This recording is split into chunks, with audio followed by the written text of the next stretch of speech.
Thank you so much for waiting. Hi, Jari. Hi, Sleepy Zane. I saw Philly Man in the chat earlier. I saw L Man, D Hamels Man. Well, actually, let's just scroll through the monitor. Yeah, what up, homies?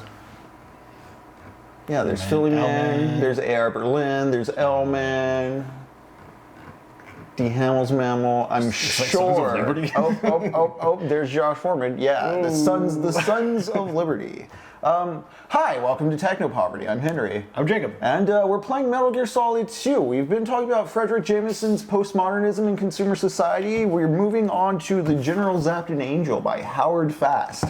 A delightful set of short stories. Jacob, this book's sort of like 130 pages long, if we want to take a look at it. Oh, dang. Actually, open up the back panel and just read. Can you just tell us about the author, Jacob? Howard Fast, one of the most prolific American writers in the 20th century. He's a best-selling author of more than 80 works of fiction, nonfiction, poetry, and screenplays. The son of immigrants, Fast grew up in New York City and published his first novel upon finishing high school in 1933. Damn. In 1950, his refusal to provide the United States Congress with a list of possible communist associates earned him a 3-month prison sentence. During his incarceration, Fast wrote one of his best-known novels, Spartacus, which was adapted into a movie by Stanley Kubrick. Fast died in Greenwich, Connecticut in 2003. Damn, badass. Yeah, I have never really known much about Howard Fast. The General Zapped an Angel, there's a cover that looks very much like End of Evangelion as far as there being a dead angel and a sea of blood all over the place. Always curious, always put it off, but that's where we're at now with it. I'm going to read something from this boy, but just a heads up, it is Monday, right? Today's Monday, not Thursday? Thursday, not Monday? What's today? Monday, March 9th. Monday, March 9th. We're now synced up on the YouTube, so our streams, once done, we just throw them up on YouTube. If you're watching on YouTube, we're up on Twitch. If you want to join us live for the chat, that's a huge part of it here. This whole thing's an excuse to read books, play games, bounce it off with y'all, the chat, and yeah, Mondays and Thursdays, 7:30 p.m. CST, Tuesdays at 3 p.m. CST. We also watch movies on our Discord, which this past weekend we watched Pat Labor 2, which kind of ties into some of the stuff we're going to get into with Metal Gear Solid 2 tonight, which when we left off, we were at Fat Man. But before we get into that, yeah, I never had known much about Fast, and there's just a story out of The General Zapped an Angel I found very funny, and I think worth reading and considering metaphorically, both as we play through Metal Gear Solid 2 and maybe as we think about current events, the news, pop culture, mass culture, the world we live in, etc. But this is called The Vision of Milty Boyle. Napoleon, Stalin, Hitler, and Mussolini all had one thing in common with Milton Boyle. They were short men. But the most explosive moments in human history have often been the result of an absent 6 or 7 inches in height. And while it's hardly profitable, it is certainly interesting to speculate upon what might have been man's destiny had Milton Boyle been 6 feet and 1 inch instead of 5 feet and 1 inch, with a name like Smith or Jones or Goldberg instead of Boyle. But at his maturity, he was 5 feet and 1 inch, and his name had already caused him so much small suffering that no force on earth would have persuaded him to change it. All his life, he had been stuck with pins, pinched and punned upon because of his name and his height. No wonder he was a millionaire by the time he reached 30. He was born in 1940, and he grew up in a time of affluence. His father was a builder of small apartment houses. Milton, or Milty as he came to be known the world over, came out of college, spent a year learning more about his father's business than the old man ever knew, and then parted company with his father to build his first big apartment house. Milty was a genius. By 1970, he had become the largest builder of apartment houses in New York City. He married Joan Pebbleman, whose father was one of the country's largest builders of office buildings, and they had 3 lovely children. Joan worked in charitable efforts. Her name was in the New York Times at least once a week. She was only 4 feet and 10 inches tall, so from a reasonable distance, they were a very handsome couple indeed. Milty respected money, rich people, brains, organizational drive, very rich people, the government, the church, and millionaires. In an interview, he was asked what he considered the first necessary attribute of a young man who desired to become a millionaire. Ambition, he replied promptly. He respected ambition. And after that, influence, he replied. Proper friends. and Milty made friends and built influence. By 1975, at the age of 35, he was considered the most influential man in New York City.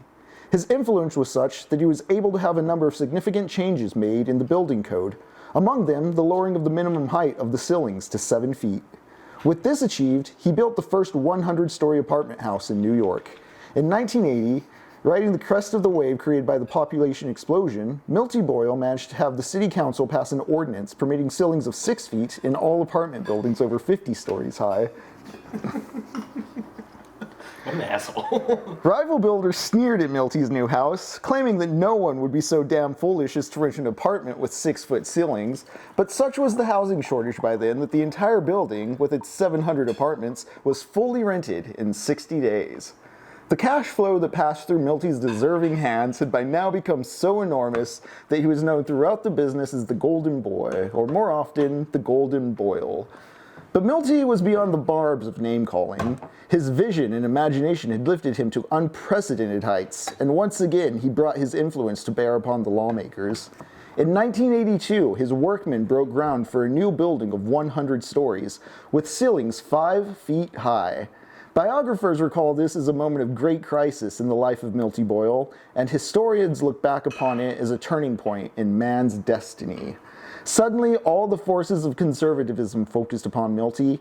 He was called everything from a depraved profiteer to public enemy number one. He was abused in the press, in Congress, on air. There were, of course, a handful of far-sighted people who applauded Milty's courage and creativity, but mostly it was abuse that he received. And to this, at his now historic press conference, Milty replied simply and with dignity, "I give people a place to live at a reasonable rent, especially the young people, who so desperately desire an urban condition. I give them a place to live at a rent they can afford." "Do you, sir?" demanded a representative of the New York Times, bold and caustic as befitting his place, leading the attack upon Milty. "How can you say that in the light of the fact that we Americans are the tallest people on earth, especially our youth?" "I agree," Milty replied. "This height is a tribute to the American way of life. All my life I've upheld the American way of life." "That hardly answers the question," said a CBS man. "I intend to answer it," Milty assured him. "I've never been less than forethought about my plans. I've submitted this problem to a panel of 42 physicians. They all agree that bending, crouching, and occasional creeping can only be beneficial to human health. Thereby a whole series of muscles formerly ignored are brought into play, and thus my own efforts coincide with the President's plan for physical fitness. As for the defense of democracy and on an international scale, nothing better helps develop a man for jungle combat than the alertness produced by life in a 5-foot-high apartment.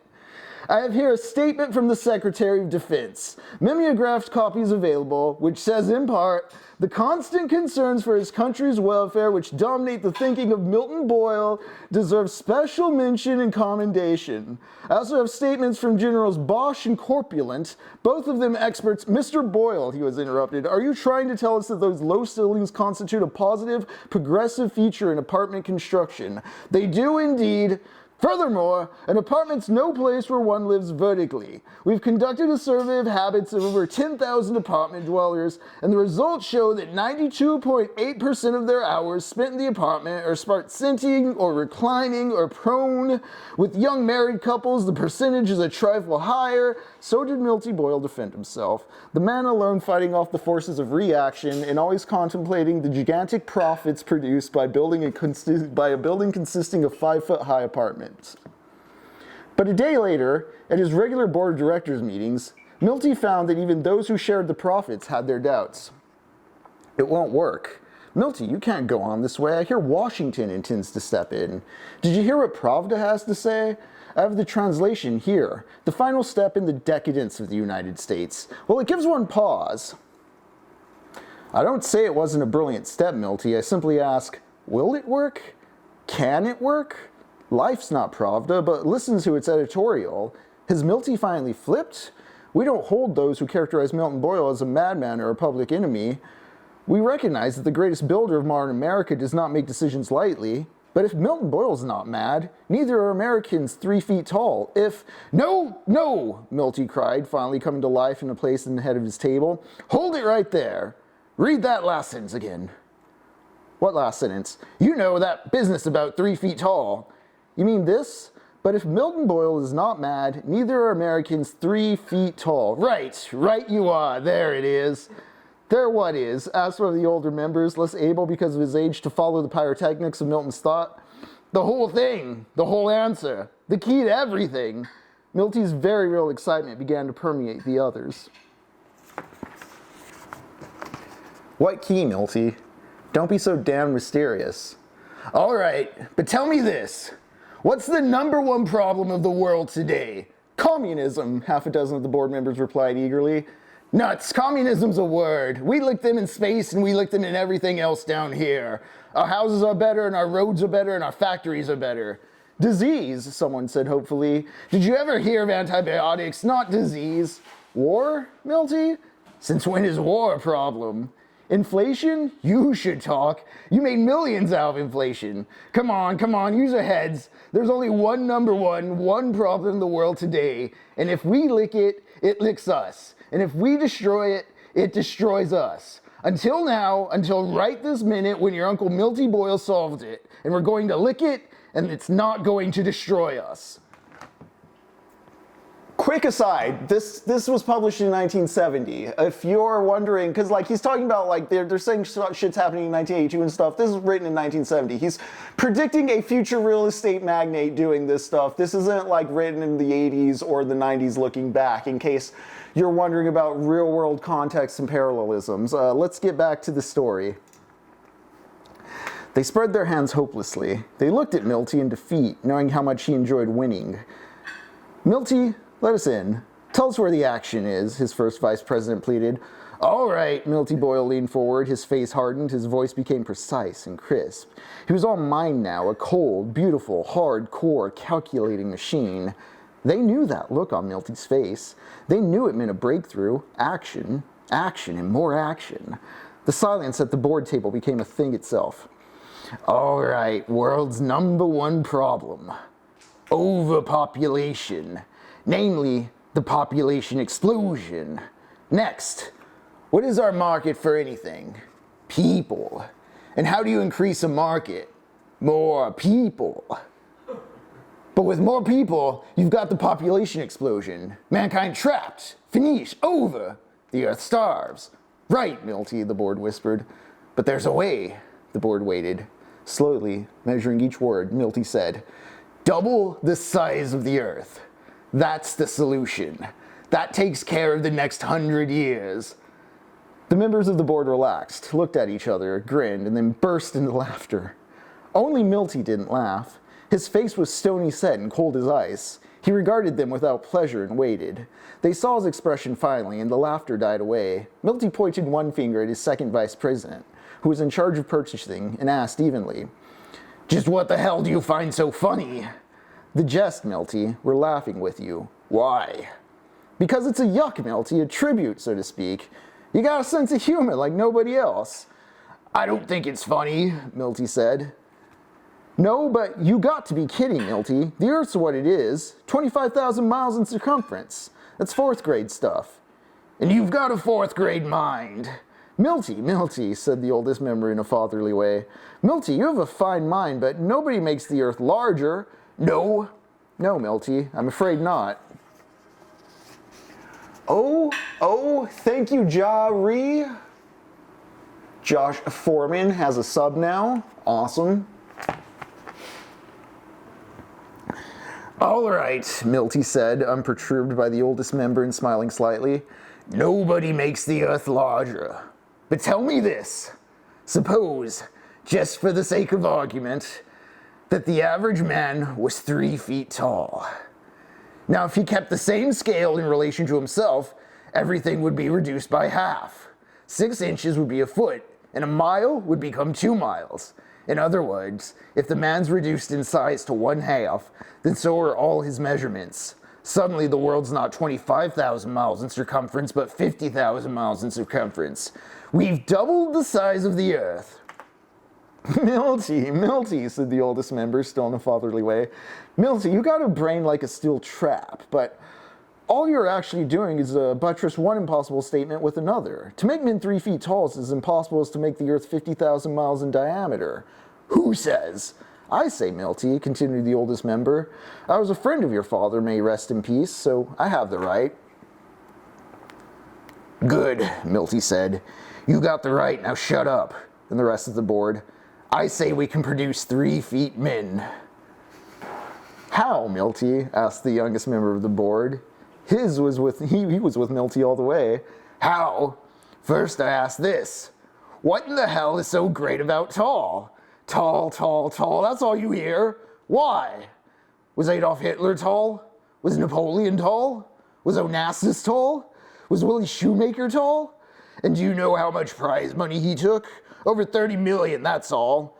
How about art? Was Toulouse-Lautrec tall?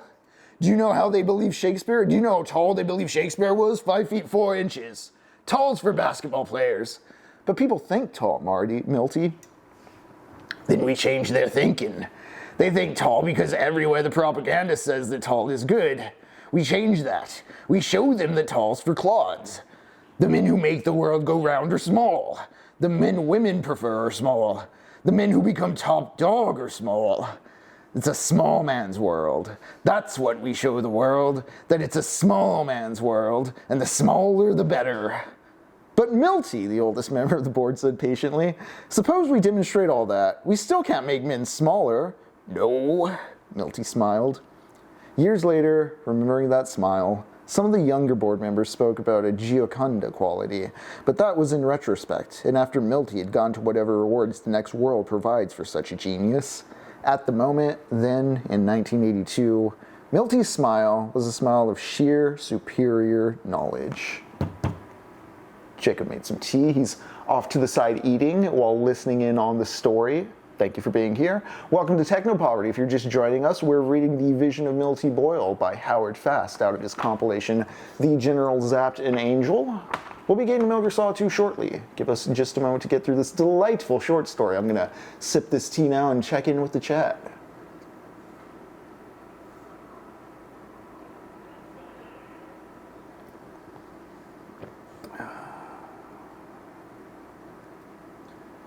Yeah, Sleepy Zane. I'll talk more about other stories in the compilation as I play through MGS2 and we get through this story, but I think this one really highlights both Fast's sense of humor and it's such a blunt metaphor where you clearly get the point, but like part of it is you're in on the joke and the tone's playing with you.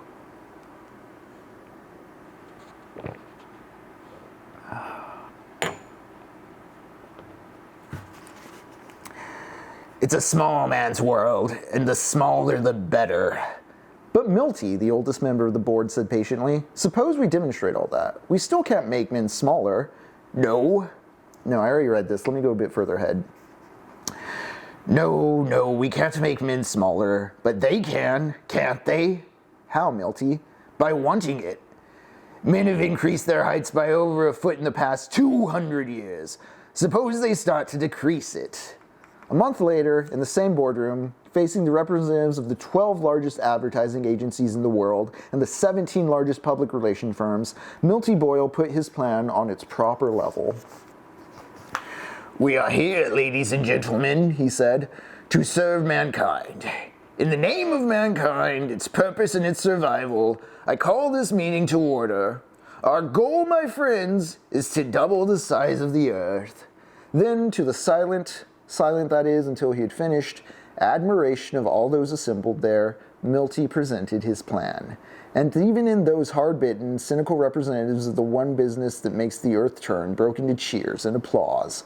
Milty rose and nodded modestly. He was not egotistical, but neither was he one to hide his light under a bushel. Thank you, he said quietly. And now the floor is open for ideas and questions. No stodgy board of directors were these 29 representatives of advertising and public relations.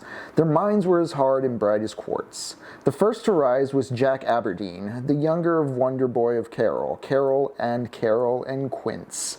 Even as he snapped his fingers, Milty could see his mind cackle and snap. Got it, Mr. Boyle. Round number 1. You know the way the Kellogg Company pushes its cornflakes account? I see a new competitive product, Tinies. I got the slogan, small and tight. Every company will have to fall in line. Are you afraid of the big bully? Tinies will reduce your muscles to knots of steel. Tiny knots of steel, small and tight. I got a tune for it. Small and tight, small and tight. Who the hell needs height if you're only small and tight? Of course we gotta find something like an antivitamin, but we represent Associated Labs and I'll get to work on it. Milty could have hugged the kid, but already Steve Johnson of Kelly, Cohen, and Clark was on his feet and speaking. He represented some of the biggest airlines on Earth. Milty, he said. May we call you Milty? Call me Milty, Steve. By all means. Two things, Milty. You've just kicked off the biggest change in history of airlines. That's number one. I got the slogan, weigh less, pay less. Why not? The small man weighs less, he pays less. Put a premium on small. Johnson, Milty noted, was no taller than he himself. Second thing, flights to the moon and Mars. All the airlines have been discussing the prospect of putting these flights onto a tourist basis, but the cost was terrifying. We make it a bonus thing. Do you want to see the moon? You can. You can't. You're too small. But your kids can. Keep them small. Feed them antivitamins, so that they may be what you never dreamed of having. A flight to the moon or Mars. A step into tomorrow. A glimpse of man's glorious future. No tourist who is taller than 5 feet can go into outer space. How about that? Is it not beautiful? Kathy Brody, public relations for Jones and Keppelman, the largest ethical drug house in the world, leaped to her feet now and cried out, "Moon pills! Does that ever send me? It means the lab boys have to really dig for something to control height, but they found everything else. Why not? Moon pills." "Moon pills," Milty repeated, smiling. Tab Henderson, who managed promotion for over 800 large hospitals, not to mention 3 of the leading insurance companies, jumped right into the gap Kathy Brody had opened. "We could just overlook the biggest little inductment of the whole splendid project. I mean health, long life, added years. We've had statistical charts that show for over 6 feet 3 inches, life expectancy begins to decrease. We look at it the other way. Be small and stay healthy." There are a few sour faces, a few spoil sports, but most of the team assembled threw their hats into the ring and the plans came thick and fast. Tall, dark, and handsome, that must go. Small for tall, small, dark and handsome. Beautiful. Get the sex angle. Sex is better with a small man or a small woman. Try it with both. Make your own decision. That gives it a do-it-yourself feeling. How about this? Close the generation gap. For the past 3 or 4 generations, the kids have all been bigger than their parents. No wonder a father can't lay down the law. Now we reverse it. Each generation smaller than the one that preceded it. We reestablish the authority of the father. The home once again becomes the sanctuary it was in olden times. One after another, the ideas sparked forth, until the beginnings of an entire world program broke into the shape there, in the boardroom of Boyle Enterprises. Rome wasn't built in a day, and neither was the pattern of the world psychology that reduced practically all of the human race to half its size. But there, the foundation was laid, and there, Milty Boyle became Milty Boyle benefactor, underwriting that first initial effort with a cool $20 million of his own money. For the rest of his life, Milty had a goal, a reason and a meaning for a tremendous effort that produced one of the great fortunes of our times. Cynical people say that the first 5 years of the program created a condition where Milty Boyle could begin to build his gigantic structures, 100 floors with ceilings only 4 feet and 6 inches high, without opposition. Others, so-called reformers, held that it was an indignity for man to spend his life in a place where he could never hope to stand up straight. But Milty answered that charge with his ringing Declaration of Purpose, a document which takes its place in American history alongside the Declaration of Independence and the Gettysburg Address. I quote only the first paragraph of Milty's declaration, for I'm sure that most of my readers know it by heart. "Life without purpose," wrote Milty, or some unknown ghostwriter who took his inspiration from the dynamic leadership of Milton Boyle, "is neither life nor death, but a dull and wretched existence unworthy of man. Man must have a goal and purpose and a destination and a shining goal for which he struggles. We saw in the hapless youth of the 60s and 70s what it meant to be without purpose in life, but never again shall the world face such a quandary. People, shameless people, have accused me of a building for profit." They charge that I reduce man with my low ceilings and that I take away his dignity. But the reverse is true.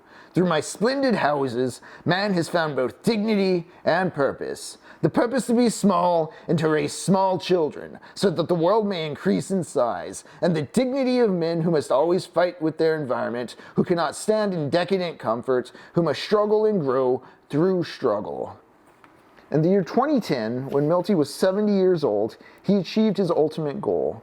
Through his ever-expanding influence, he persuaded the New York City Council to pass a law cutting Central Park in half, granting all of that part of north of 82nd Street and south of 98th Street to Milton Boyle, so that he might fulfill his lifelong dream and build an apartment house 200 stories tall with a ceiling 3 feet and 6 inches high.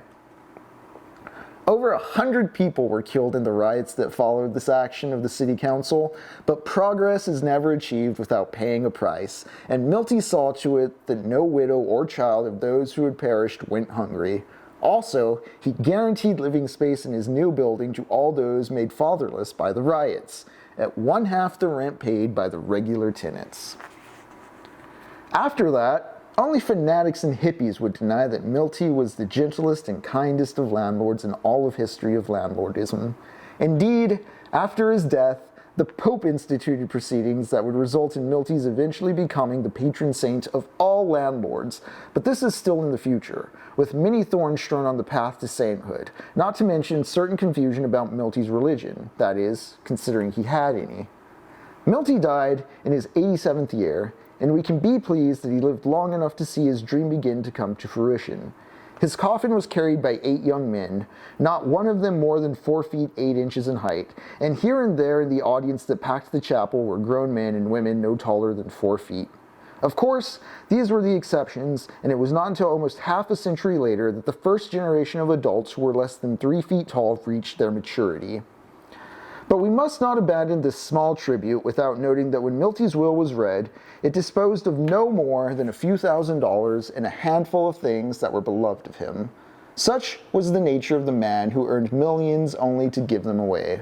Naturally, there are those who claim that since reading a book in his very early youth titled How to Avoid Probate, Milty was never subsequently without it. That is, without this precious volume, and that eventually he memorized all of its contents and could quote it chapter and verse at will. But where there is a great man who has not suffered, but where is there a great man who's not suffered the barbs of envy and hatred? Slander is the burden the great must carry, and Milton Boyle carried it as silently and patiently as any man. On the modest headstone that graces his final resting place, an epitaph written by Milty himself is carved. He found them tall, and he left them small. To which our generation, standing erect and proud under our 3-foot ceilings, can only add a grateful amen. Yeah, that was the vision of Milton Boyle by Howard Fast. He dreamt them small, and he made it so. Yeah, moon pills. Make America small again, Sleepy Zane. But yeah, there's questions of the hyperreal in the reverse engineering and the shrinking of the imagination and lots of that. But you know what? Let's pull up the Metal Gear Solid. Let's bring Jacob back into the room. Just a moment while I get the controller.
All right. I just want to say, I like that short story. I like that capitalist in that story is going along with my big Earth theory. Yeah, yeah.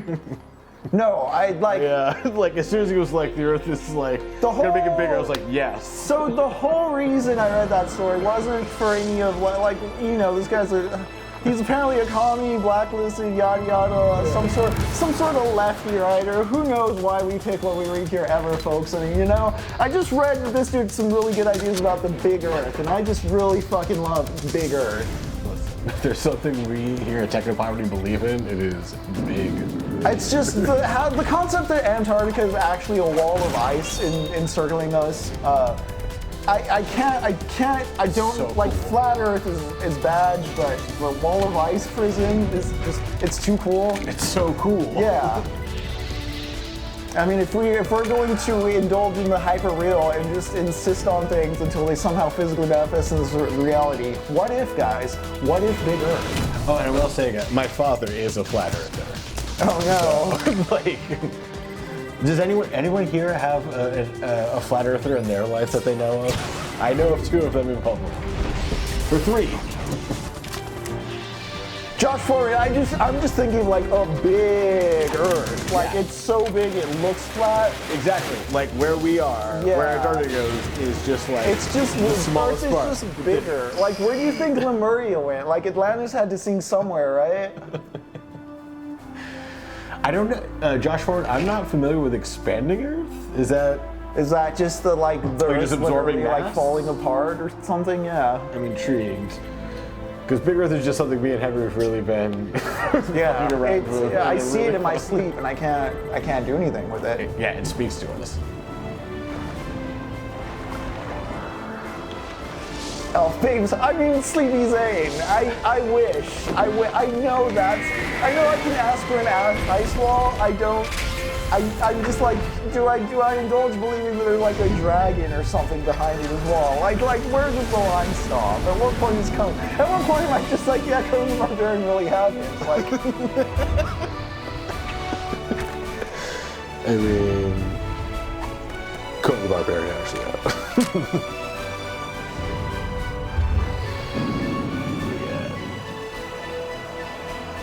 Yeah. you know, by tapping into this in a huge roundabout way, we're getting into something because, like, conceptually, what I've found very interesting about the General Zapped and Angel, not just the title story, but several stories feature like the divine or God or angels, interactions with the supernatural, but like by no means it's not only like an existential like God exists and doesn't care that man's doing anything, but like God doesn't owe you an explanation even if you like catch him with his pants down, you know?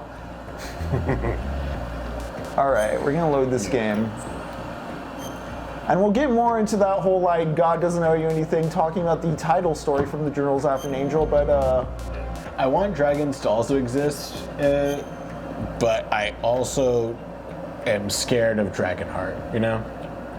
scared of Dragonheart? Yeah, Dragonheart. Like that movie is so cool in that future, I was just like, I don't want that to happen. Like, you know what, Sean Connery talking to you as a oh yeah, I'm disarming a bomb, right? Yeah. Oh yeah, you got it. You're on it. No, continue talking about your favorite tinfoil hat as I do this because oh, I have to run all the way. They don't. Oh, okay, cool. This is actually good because this reacquaints me with the controls.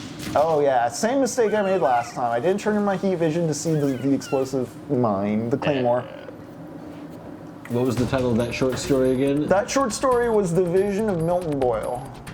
Or Milty Boyle, it may be. Sir, go. Love it. Let's see. Expanding Earth theory is a theory by a comic book artist who went on a tear about 15 years ago. He has incredible videos about it. I'll post them on the Discord. Hell yeah, can't wait for that. Very excited. Oh, Linus though, man. What up, buddy? How's it going? I roll in that bitch like a croissant. I love that idea. We love rolling. And we love croissants. Okay, so there's another short story in this compilation. It freaked me out, honestly, how spooky he does this. This dude goes upstate to like sell his house after his like wife passes away. And he like wakes up in the middle of the night and it's just like a very cold winter night and like he never explains what they are, but he just says, like, he looked out the window and on the horizon, he could see them rolling up the, rolling up the land, like they're just peeling everything up like carpet and rolling it up. Like the planet was like, the men from the moon had come down from the planet and were just like ripping up the carpet, like cashing out, like time to move out. And like he never actually he never like physically describes them. Yeah, just the he's just like he's like, I saw them doing this and they were doing this, and like you're kind of like, what the fuck's going on? And he gets to like, he drives downstate back to his hometown because this is like a second house because this dude lived in the 70s and he was a well-to-do boomer, so he could buy like 5 houses and have like 3 families. But like he goes to this like local bar because he had nowhere else to drive back, and he finds like other people just hanging out there. And they're all just like, yeah, I saw them too, and I just didn't know where else to go. And they're all just talking about seeing them in ways where it's just like, it's eerie how much they don't fucking actually describe them, but you just know there's these things out there rolling up, you know, the planet. Yeah. Oh, hell yeah, Josh Foreman telling about the Hispanic Earth. Right, yes? Oh, yeah. Oh, I should shoot this closer one. I'm wasting so many bullets. And time. I'm wasting precious time. There's a man up there with a bomb I need to stop. Where's the last one? Now, the only fun personal conspiracy theory I've had is that, you know how they have the big flood that affected the entire Earth? Like, a lot of civilizations are like, yeah, this all happened. Yeah. So my thought is that's just like a defense mechanism of Earth whenever things get a little too hot. Yeah, we keep making things too hot, so it's like, hey guys, I'm just gonna push all this like water that you normally cools the Earth down enough to like make it sustainable to flood whatever the fuck is making this little virus and make it easier. That's fine.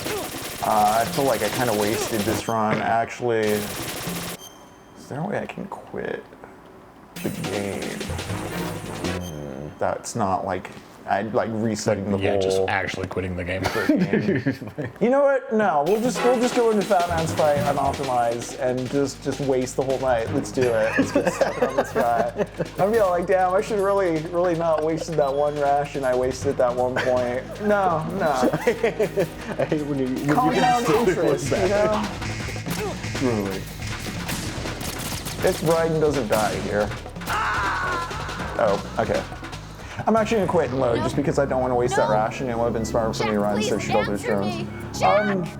But you were describing like private equity firms buying up stuff and just kind of like recycling the same, like you know, the money, the whole broken money system of the economy right now. How like small guy? Honestly, it's interesting seeing like bigger companies contract smaller guys are buying up whatever businesses and then selling it off to private equity and then just going back out and getting more. And it's this weird food chain that I just like didn't realize was actually a thing, but now I just see it everywhere. Yeah, it is a smash and grab economy. But that brought to mind the dudes just rolling everything up and then just like, oh yeah, I saw them doing it. Like I don't know how to respond to this, but like we just saw them doing it. What if that is really baller? Just like not saying what they look like, just the actions they're taking. You're just like, but what if they wait? What? And so like there's cool little like brushes against the supernatural. They're interesting that way, but they're not like as horrific as like a Lovecraft or a Hodgson or like that kind of a story. Mm-hmm. Again, it's like humor and metaphor and just like, oh shit. All right, let's do this smartly. Imagine if it's being reeled up onto a boat and seeing the surface world.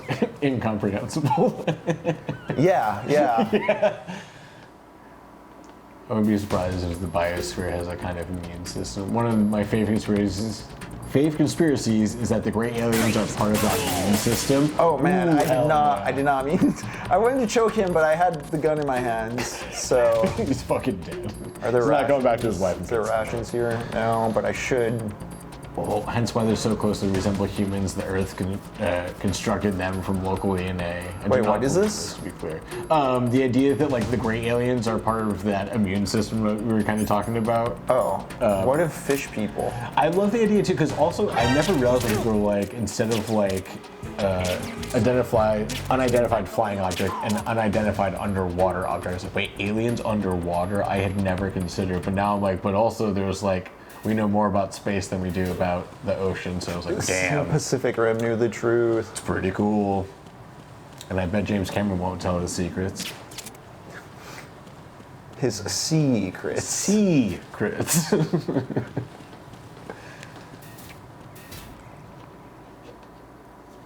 Joshua, well, your name is Jack and the woman's name is Rose, isn't it? Why, yes. Yeah, Ryan's name is Jack and his girlfriend is Rose. There we go. Let me just keep you confused. God. I accidentally went to like a men's health place one time, and now all they want to do is try to get me to get testosterone. They're just like, hey man, like, you want to come back and maybe get some testosterone? Like, for what? I don't know. It was like, I went for them to do a physical, and I was like, I mean, you touched my balls, but like. No, I understand. Like, get your voice checked out, get a physical. Absolutely. Sure. Absolutely. I'm just like more like, why are they trying to put you on leave? And that's what I'm trying to figure out. Every time they do this, I was like, hey, do you have low T? I'm like, why are people worried about all this low T stuff so much? I didn't realize the RFK-ing of everything had gotten to this level. Yeah, really weird. Okay, honestly, I would probably hit him with a stun grenade as I round this corner.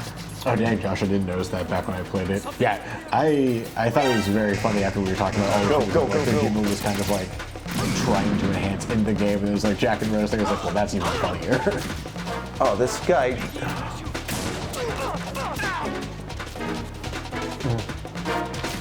That testosterone will shrink your balls. No! The peptidification. Peptides. I just gotta drink my colloidal silver. It'll be fine. All right, much better. Making sure your body may not be able to produce its own testosterone.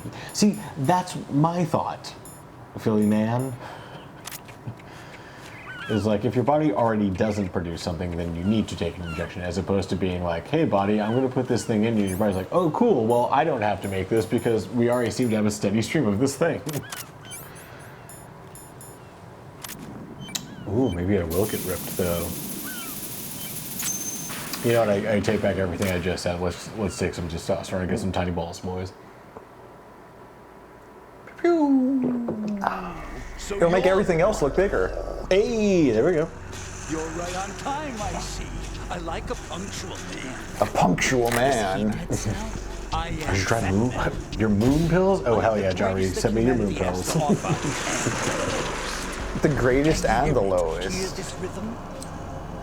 It's the rhythm of time and life. Don't you love this?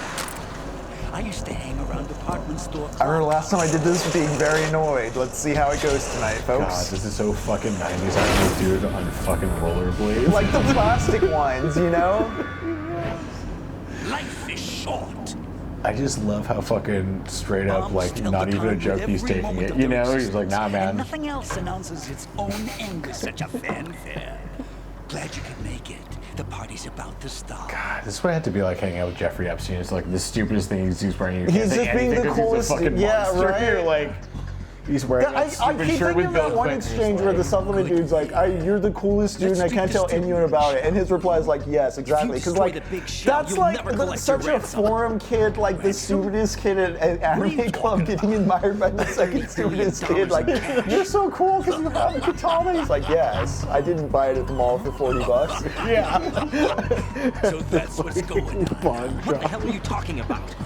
Or no, a flea market. That's where I got my ninja stars, baby. And I could care less what they I got the coolest dudes around me, and it's like they just no one's told them no about their quirks. Truly.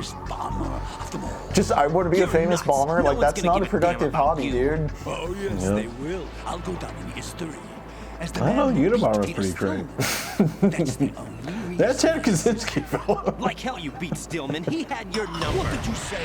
You have nothing of his courage. Or What are you laughing at?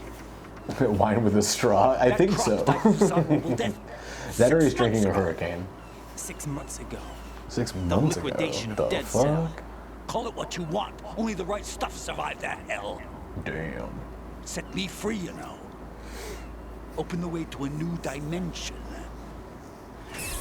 so that I can become the emperor among detonation devotees. The You're nothing but a Emperor of common criminal, Detonation and that's the only way people will Devotees. ever Wow. remember. That's why I have a tight crotch. Small balls mean more for them.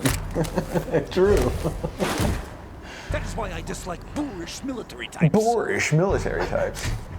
It's time to start the party. Okay.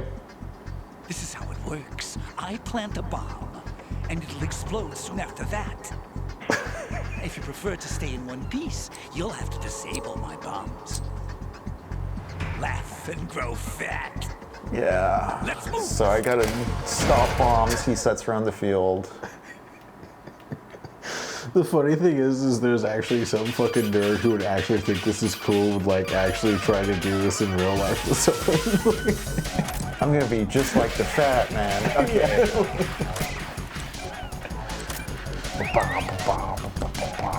Right here. You're spraying it? Yeah, with the coolant. Okay, cool. One more. It's like bomb repellent. No, stop. Just like Batman. Yeah. Okay, where'd you go? Stop. Where'd you go? Where'd you go? Where'd that fucking loser go? That fucking nerdy behind you. Oh no. Missed him, damn. Ah, damn it. Get back, you fucking bastard. You stupid bastard. Well, the good thing is I can just. Or was he trying to set one? Yeah. Again, just like this fucking dude rollerblading around. It's fucking taking me out so bad. Yes.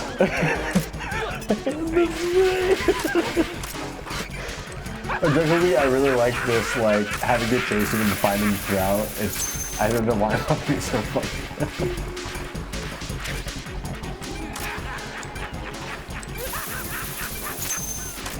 Okay. It gets weirder. How do too. I Oh my actually God. hit him from what I remember? Right.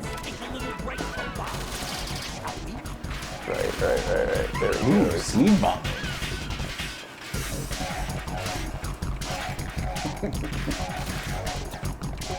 Enjoying your wildflower classic grenade toss. Nice. I've wanted to do some seed bombing in Texas local flowers. There's a lot of pretty ones.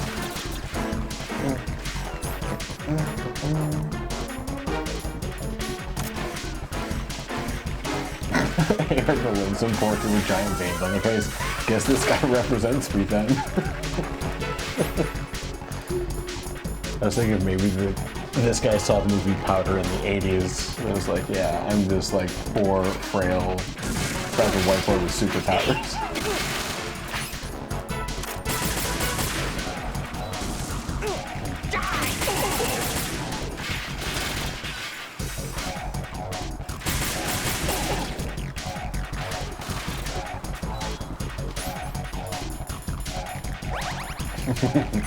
Not spoiling, Kevin. That's fair.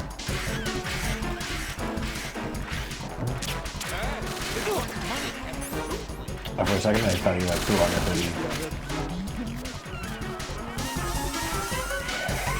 Okay, I can't double tap X. That'll put me in a prone position. Alright. Do more bombs. Bomb the bitch.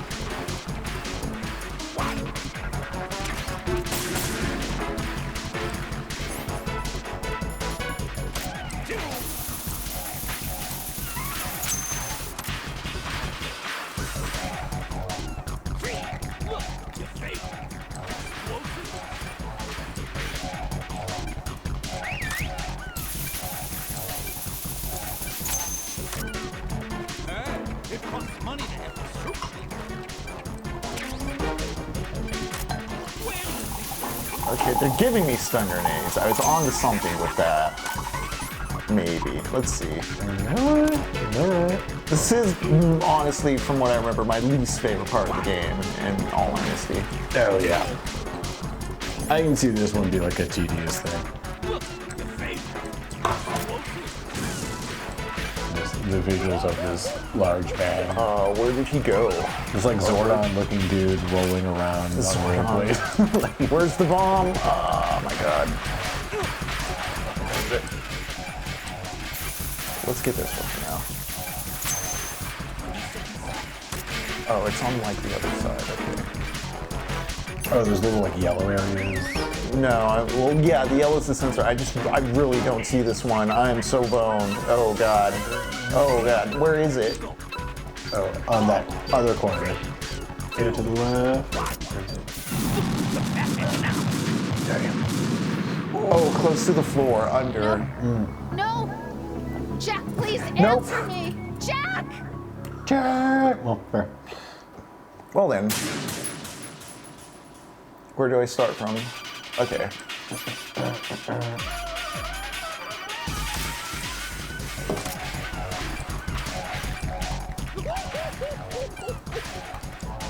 Okay, after that, hit select. Oh yeah, it takes them out for these to load. Okay, let's go. Right, as you can see, Batman is wearing a blast suit. You can do very little damage through the suit. Use the first-person view to go for the head. The blast suit can't protect. Okay, just aim for the head. Really? Okay. Dude, hell yeah, Jared. My friends looked at me weird when we were playing an Austin trip years ago. We all had non-negotiables, and mine was the Lady Bird Johnson Wildflower Center. Honestly, Nice. great call.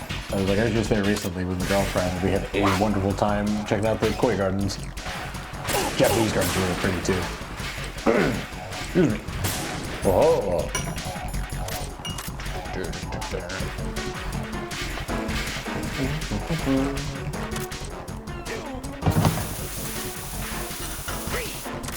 Oh, I see one up here. Damn.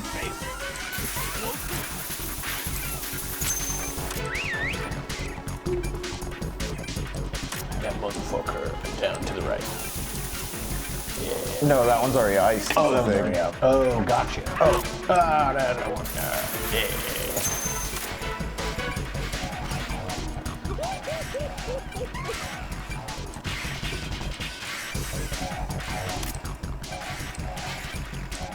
This one under.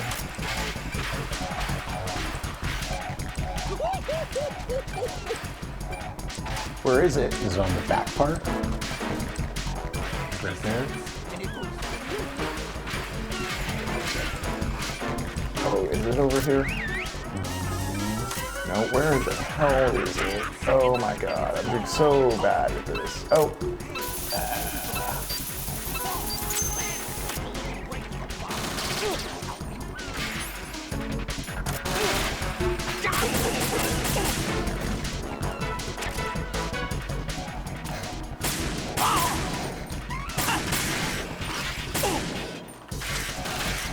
Keep shooting me in the ass. Yeah.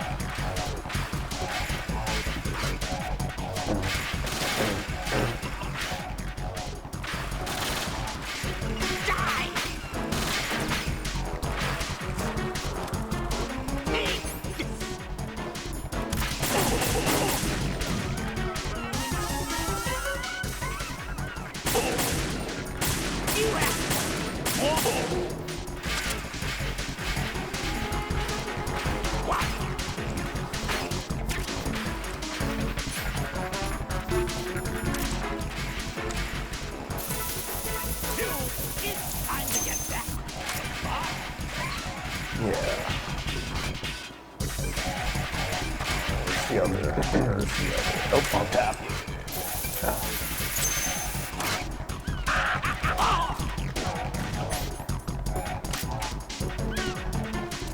Die, loser.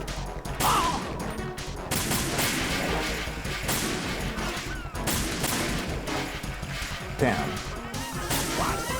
I almost shot that guy on roller skates. Oh, what are you putting? Okay, I see one right there. Oh yeah. I can be doing this too, because this freezes time when you're going through. Oh, got you. Yeah, like hit that spot. See. It's funny. This is kind of like the Death Stranding inventory as well. Yeah.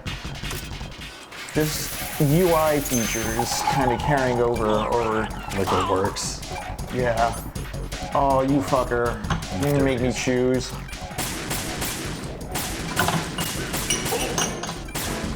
Okay. You asshole. Yeah. There's one more. Fine with that. Where's this other one? Where's the other one? Shit. Oh, get the fuck away. Get the fuck away. Okay. Get a move.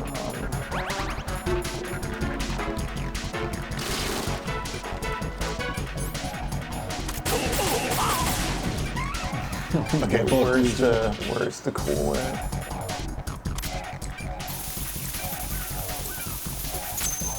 Damn, he's trying to hide it under that clever son of a bitch. Good fault.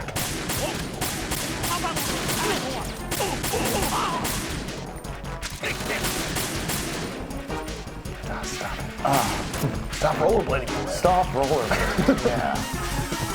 It's like a little kid who's just like, Yeah. No, exactly. like, oh my god. Bro, I swear to God.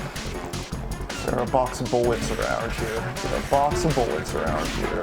I think on the other side of the arena there is. Yeah, on the other side there was.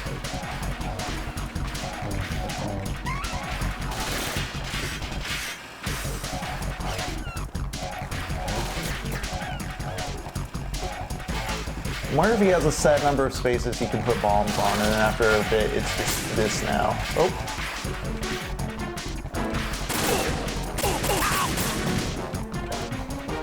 Where'd he go? Oh, okay.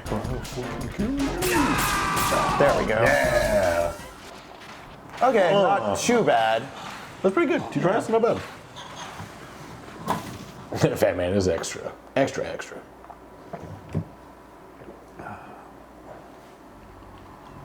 Like, I'm used to more intuitive first-person controls, but I'm also overlooking that they do give you some delay time on, like, shooting them. Like, there's some space. Oh, true. No. I was getting a bit too fidgety trying to, like, overshoot. That's The right. party's As long as over you for like, you. we're used to inverted. That's what you think. So immediately she's like, God, this is so What do you fucking mean? What did you just do? What is this? I have beautiful hands. These delicate hands can craft works of art.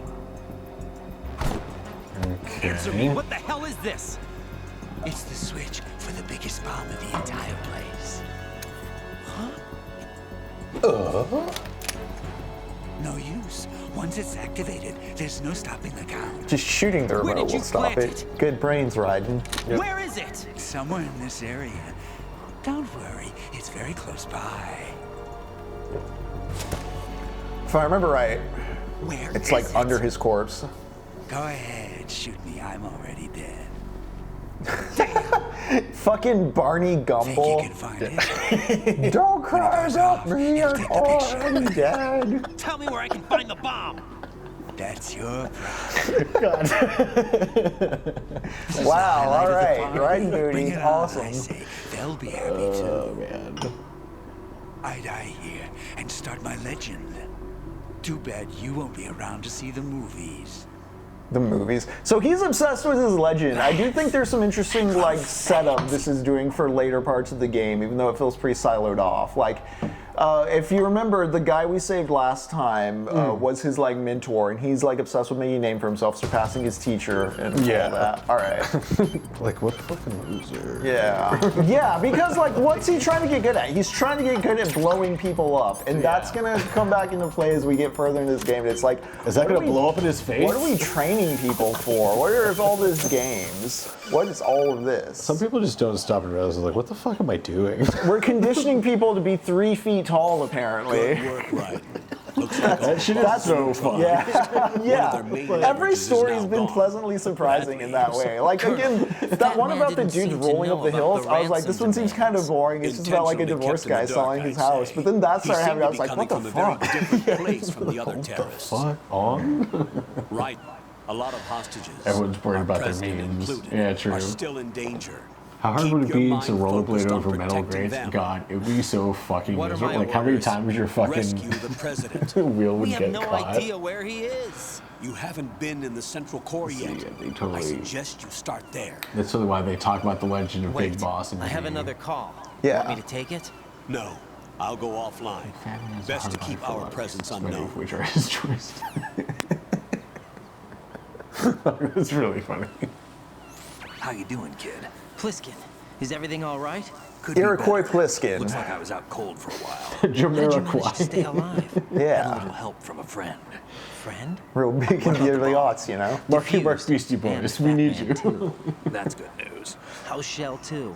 It's a mess. The bomb crippled H-strut. What about the toxins? The what? If the big shell blows up, the explosion is expected to produce massive amounts of toxins. Oh no. Never heard anything about Oh, don't worry that. about it. We don't care about that. Well, looks We're like there's American. not We much don't- danger of that in any case. like You mean central core oil is barrels are starting gonna be to how flood. much? It won't last We're much doing. longer. I should What have did you do? bought. I should They have bought weren't in gas Shell yesterday. 2. They must be in Shell 1. We Yeah, need we to get fucked the already, hostages Chad. out of here now. It's too far from Manhattan Chad, are for we a cooked? swim. What about the lifeboats? There doesn't seem to be any. Me Doesn't and make Colin sense. just So the a other day chopper is meeting our up, we were only just laughing of extraction? like Right. hearing all And the it word comes around with and also we're like, passenger wait, lit. Intel is the has it American that there are military about 30 mid? hostages. It'd take more than a Like, single trip. We'll have is to it come been back. pretending this you whole pilot a time chopper? and it's just like But I fucking brought a mid? gearhead with me. He's a good guy. Oh, I'll you have a introduce you gearhead later. with you, huh? I'm on the heliport right now, but I don't see their Harrier. It's out somewhere. We better move now, then. Our chances with a Harrier after us are close to nothing. Do you know where the president is? No, that one's all yours. Oh, I gotta find the president, Top of our Jacob. rescue list. It's always These been are the our fucking orders, president, Lieutenant man. JG. Come on. Your orders, not mine. Someone kidnapped the president. See For you some reason, later. we fucking care. Oh yeah, it's worth noting that Raiden was kind of snuck into this oil rig completely separate from the block of Marines that Pliskin was with, and it seems kind of weird that despite this being a mission to rescue the president, he's here as like a separate entity. The president's not your mom in this game, AR Berlin. We're going to meet the president tonight, so I don't want to say too much until we get there.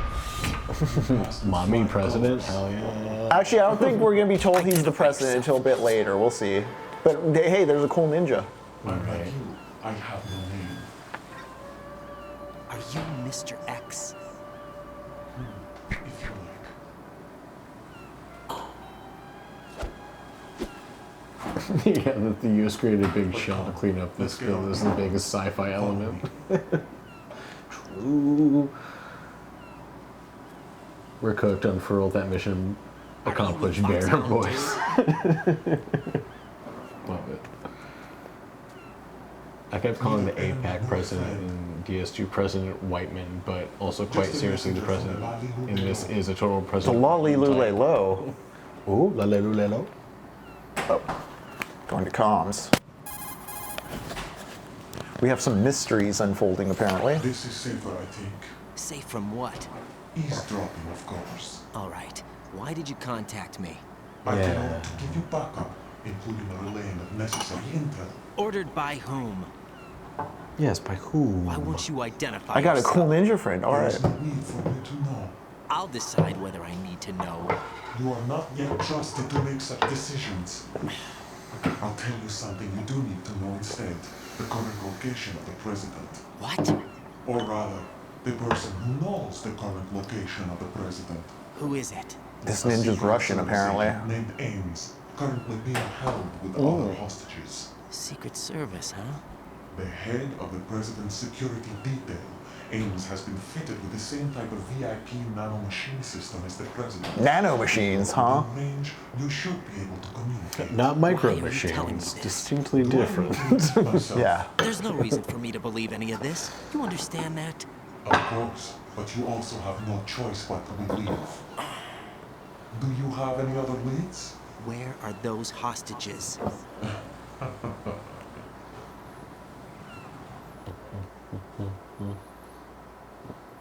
Barnabas. Get you set up and cozy, The puppy. hostages are being held in the B1 conference hall.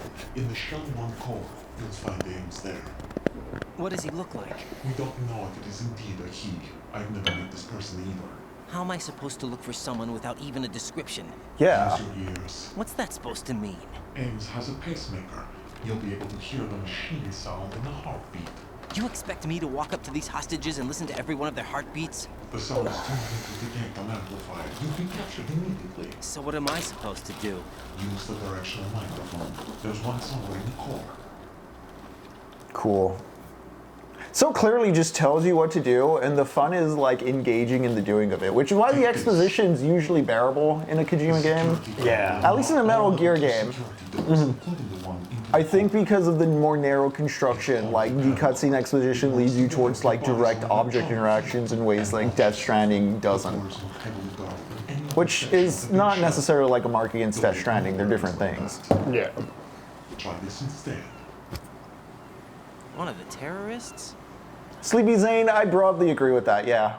Although I kind of do love how indulgent Metal Gear Solid 4 is in that respect. Jacob, there's a 90-minute cutscene at the end of Metal Gear Solid 4. There's a fucking movie. There's a fucking movie at the end of Metal Gear Solid 4. I mean, That's also why I didn't play 5 for so... Like, I haven't played 5.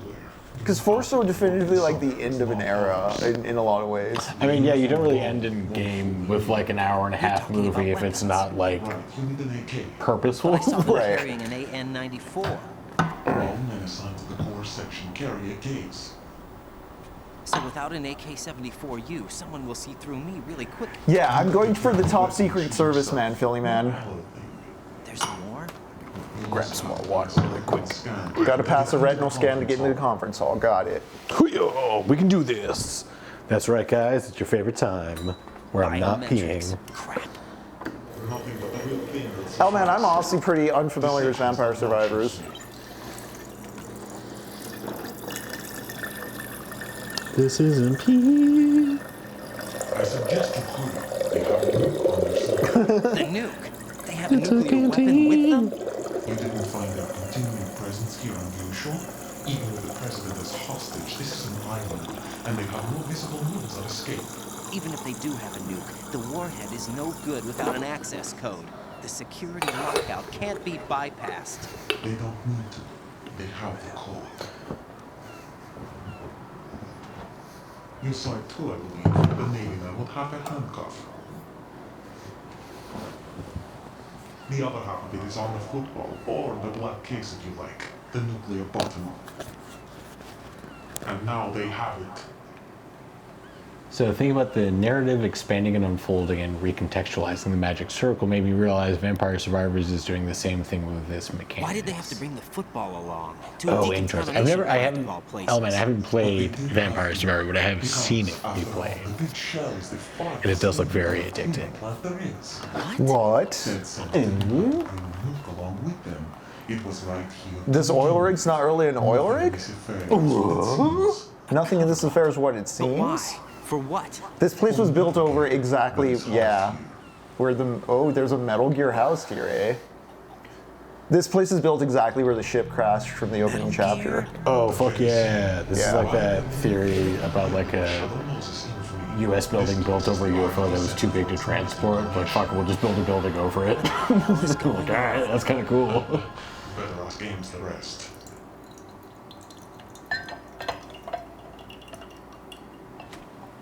What's this for?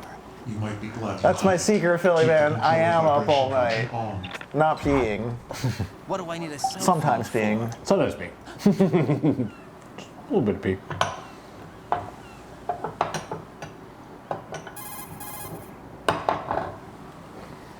Yeah, what teas have we been drinking? Colonel, who was that man just now? we have Yes, that man. No, we have no one like that in our this unit. guy. We He said had. that the big shell was housing a new model of Metal Gear. There was a shoe First malfung first. Yeah. What are you Malfung not first. telling me? I've been No, completely we are open with you, having. I've told you everything. Is that everything you know? Or Shu Mao Bi. everything I need to know? Snap Shoe out Mei. of it, Raiden. I'll have the Metal Gear rumor looked into. You need to make contact with this Ames. Yeah, So yeah, you yeah. believe that ninja? Since we have no leads on the president's current location, we have no other alternatives. Yeah, just do your objectives, collect as dude. much data as you can, dude. including anything on Metal Gear. What'd you do in those my training? You orders? took orders. Yes, they are. Disguise yourself as an enemy soldier and infiltrate the Shell 1 core. Right, we have to Understood. steal a costume, I believe. I completely forgot about this little segment. Snake. Snake! The way he says ninja is so derogatory. Oh, cool. So I got the uniform already. Yeah, it is really, man. I need to find an AK is what I need. Okay. So the title story of the General Zapped Angel is pretty funny because it's literally just like a Vietnam general. He's on the battlefield one day and he shoots an angel and it knocks the angel out. And like at first he's like, how do you even know it's an angel? And they're like, well, it looks like an angel. Like, look at it. And everybody looks at it and there's like, yeah, it's a 20-foot tall dude with wings and it's beautiful beyond human comprehension. It's definitely that seems like an angel. But because of like how just undeniably this dude just like struck an angel, everybody's like, who the fuck is this guy? And they look into this history of this general and like they can find like news articles of his history and it's like, oh, he's been like killing puppies for pay since he was like 5 years old. Like he's just like a fucking sociopathic kid his whole life. And there's this whole history of him just like moving up in the world because like, you know, the whole story is basically working that like American culture like cultivates and promotes this kind of behavior. Yeah. It's real funny. But while we're going through the history and learning about this guy, who's just also totally oblivious both to like the prestige or even being like fascinated by it. Like he doesn't even care that he really shot an angel. Fuck.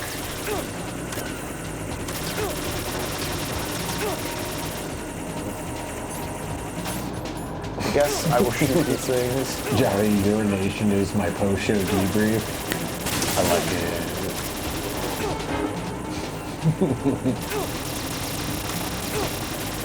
Puppies for pay. Damn. Yeah, okay, I'm gonna try just not getting spotted by the drones. Right in! I wanted to flip over and just do the ledge grab across that bridge because I knew the floor fell out, but also I think if I do the cartwheels, you can gap it. But, so like this general doesn't care, the news media is freaking out to no one's real like surprise or appall. There's a bunch of different religions arguing over like what denomination or what type of angel, like who gets to lay claim on it. And like, so it's just everybody's arguing, there's no coherent voice, it's kind of a Tower of Babel thing. And amidst all this, the angel just kind of stands up and it doesn't say any words or anything, it just flies off. It's just funny. Yeah, it just gets up and is like, all right. All right, weird. Embarrassing. Flies off. All right. No, you didn't slow it. Fucking nothing. We have no power over the angel.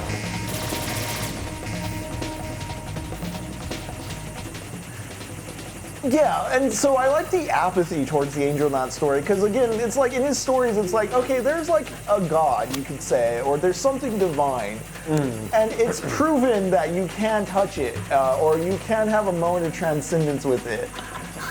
But we don't. We wanna keep each other short. We're not even gonna attempt to dream that big. We're gonna make each other 3 feet tall. There's all kinds of wonderful things in the world, and we're looking away from them. It's kind of an overarching thesis that seems to be at play in the book. It's really fun. Nice, yeah. Because it's like these horror stories that have a sense of humor is why I like them. Like I do, that has appeal. Alright, let's see if I got this. No shit. They're gonna shoot me. I'm gonna fall, aren't I? Don't let him. Can I do this? Can I do this? No, I'm fucked. No, I'm dying. I'm dying. Maybe I should go around and like look for some stuff because I really only have one gun with very limited bullets after that, and I got spotted by that dude because I'm being reckless. I should check lockers for ammo, all that kind of stuff. Boo. Go crazy. Hell is the absence of God. Ted Ching's story about the man whose wife was killed in an angel visitation? No. What's it called? Actually, if not here, throw it on the Discord, I think. From Stories of Your Life and Others. Excuse me. I want to get, there's a speculative fiction, genre fiction compilation called Uncertain Suns by, I think it's Thomas Haw, I'm pretty curious about. I think it's deep this one for too long. Alright, what am I trying to do here? I need to get to the center strut. It's too heavily guarded on that side. I think it's blown out on the other side, if I remember right. From when they tried to take out Fortune. Stories of your life and others. Stories or collections are essential. I'll have to check that out. Oh, I appreciate it, Al, man. I'm just trying to get some music out. Gotta hum a tune, make sure my throat's working. Also, just want to go karaoke. I'm gonna karaoke forever. Yeah, same. Mm-hmm. What are we doing? No karaoke. No karaoke?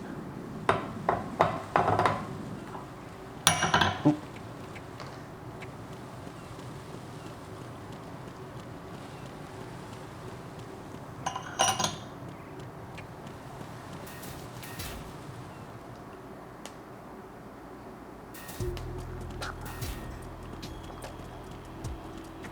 Is there even anything I can get here?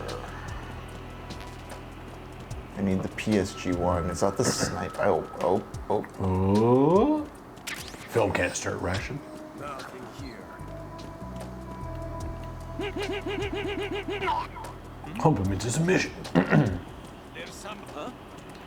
Come over and see it. Come over and see it. Okay, cool. Go check it out, buddy. Oh, damn it. He saw me too. I don't.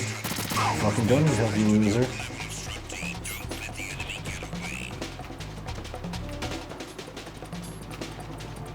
Did he just not? Sir. Okay. Also works. Sure. There's nothing there to get. Okay, let's leave. Let's leave the premises. Just get out there. I clipped last time a compilation of us having some overconfident, it's okay, this is my training moments. And it just brings to mind something we're seeing in real life right now, where like there's just the assumption of like, no, we have big army, we hit the big army button, we win video game. Like, Yeah, you actually have to like. getting back to Milty Boyle talking about like we have to create the culture and the vocabulary and like the expectation and like the whole climate in which we encourage small behavior. Surely people want to use that to. Yeah, we have this whole set of fake language for like operating a war zone. It's like, well, like war's not that formalized, my dude. That's why it's war. And also, but also like how business is adopting war talk. Yeah. Battle talk. I kinda hate it. Battle cards. Business.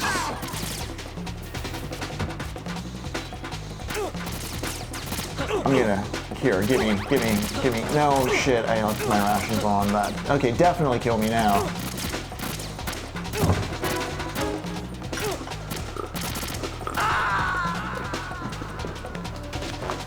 I mean, Sleepy Zane, even at the time Elgersol had dropped, we knew about Blackwater and the privatization of war through the invasion of Iraq. Which is why, I don't know, it feels like amnesia now with all the Iran inconsistencies. There's just like so many times we've done these things, and now like we're trying to remember which one we're remembering. Right. Like, was that the 2000s one or was that the 90s? The Gulf War did not take place. Or was it the 80s one? All right.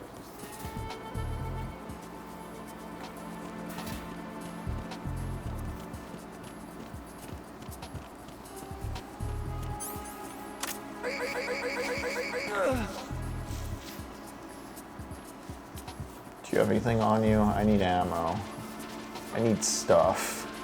Ooh, dang, Philly man. One of my friends said something about business that really stuck with me. Basically, business and corporations are pseudo-war cosplay for men to keep them pacified. Yeah. Interesting. I like that. Corporate America is just also really gay. And not the fun parts. You're talking about like the repressed, like boys spending time with boys, kind of like Yeah. the homosexual, the homo, like, because like it manifests as a homophobia, as an insecurity, or like reflection of the underboiling tension. Yeah, it's that whole thing of like you gotta have the boys club. And we're like, well, why don't we want to hang out with like the girls? Like, isn't that the thing? But no, want to have all the men get to dress up in nice, pretty suits for the older men, because they're concerned about what you look like. It's gonna be like the 50s. Yeah, and all the dudes are gonna look prim and proper. Yeah. You gotta look good for them. And then we're gonna go have our little walks while we go golf, go walk around in a garden and talk about our little secret business. It seems a little... No, yeah, Sleepy Zane, that's why I'm huge on... Sleepy Zane just says, if losers could just be by without fear, it'd fix like half the planet's problems. That's why when I run for president, one of my key pillars of policy is gonna be all holes count as pussy. Just like... A lot of dudes, they're gonna act shocked and amused and like they don't know what I'm talking about. Surely I'm joking. But then they're gonna go to the polls and they're gonna be there alone and they're gonna vote for it. Like, babe, no, the president says I'll finally be straight, to like the only person who cares, which is the secret anxiety voice in my head that only knows about why I'm anxious about this. Okay, so I can't go this way on the strut, and there's a drone right here. Let's see if I can take... Oh, wait, no, the drone's out low? Okay. No, now the drone saw me. Oh, now the dude saw me.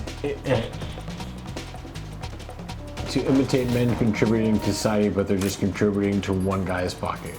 Yup. The president says femboys aren't gay. That's right. I mean, this is also something I think about in terms of like, because you just like, it's a real easy fill-in-the-blanks Madeline existence as well. It's like, okay, no, well, I'm successful at the job, so existentially, like, I'm successful as like an individuated being and person, like everything. Oh, everything about I did the thing. I got the job. I got the wife. I got the 2.5. I got the nuclear family. Like that whole like chasing thing. Which, if you want those things, yes, good, cool. But again, like. A lot of dudes don't know if they want those things, and then shit like family annihilation happens. There's a reason Bluebeard and The Shining and all that stuff have been like recurrent stories of this, because impulsively, like, oh, I want to raw dog someone and have a kid, and then... Right. There's a great TOS Star Trek episode where they visit a planet with two civs at war who turned the whole thing into a simulation. The war is carried out by computers and casualties report to be voluntarily vaporized. Whoa, that's wild. I'm honestly fascinated by that. I honestly think I would actually get into Star Trek now that I'm older, because as a youth, I was not really interested.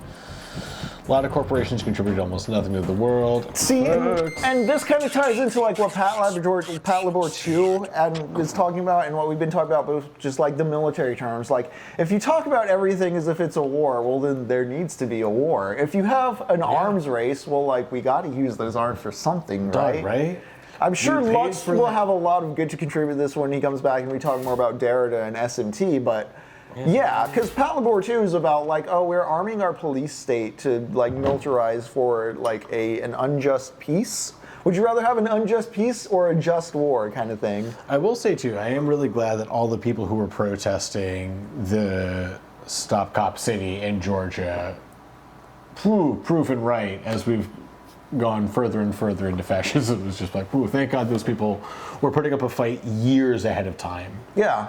That's like, that's the value too, like of reading. Of community. Community building. Educating. I'm thinking too, because FD Signify recently had a video where he was ranking different streamers and stuff, and he was talking about like a big problem with like leftist theory people online is like they've read Marx, but not a lot of like people of color. And it was funny because he was talking about this, so I was like, oh, does Fanon count? And he's like, people don't read Fanon or Du Bois. It's like, okay, that like few, okay, gotcha. They at least count. But like all right. This is something we kind of talked about with Umarangi Generation and JSRF and outlaw culture and the general idea of like, yes, look to like Black American voices because they've been subjected to like the horrors of the empire locally, domestically, and they've developed a culture of like understanding, critiquing, and countering that, which is why listen to them. Right. Yeah. It's almost like us white guys should shut the fuck up and listen every once in a while. Because like there's a mode of also consuming black culture where it's not about like listening or internalizing, right? It's like, oh, they're human beings who've been through this. I'm a human being too. Where do we have common ground? It's like, oh, well, I collect the thing for the sake of like a trophy, or for the sake of saying I read the thing, or for the sake of like collecting the thing for a shelf. And it's like, well, no, like you're still fetishizing it as like a consumption object, not like a media transferring an idea. Yeah. Yeah. Like the personal takeaways. It's kind of the Get Out thing, you know. I would have voted for Obama a third time. Like, I just want to own your appearance or your skin, or like have your books on my shelf. It's like, well, like cool, but like you actually want to put in work because I am a person who deserves like a life, like, just as good of a life as anyone. It's that thing again where I'm thinking of my Latino and brown friends who talked about 12 Years a Slave, and like they don't see every Oscar movie, but like they're talking about that one, and we're talking about like workplace experiences and how like economic systems still persist over time and how things feel similar, and like that's a conversation I don't hear from people who just kind of watched it to say they watched the thing and want a pat on the back. And it's like, well, like, what are we using these tools for? I'm going to step out of this locker now. Yeah, I love that it was a big thing too. It's just like black actors not wanting to be in slave movies. Like, can we just stop just having more slave movies? Okay, so that bridge is out. I should just keep going around as I've been. I'm gonna trank this dude. That's right, Soupy saying, now I have the black author as a feather in my cap whilst doing nothing to help the people of color. Right. I appreciate it, but my hat looks beautiful.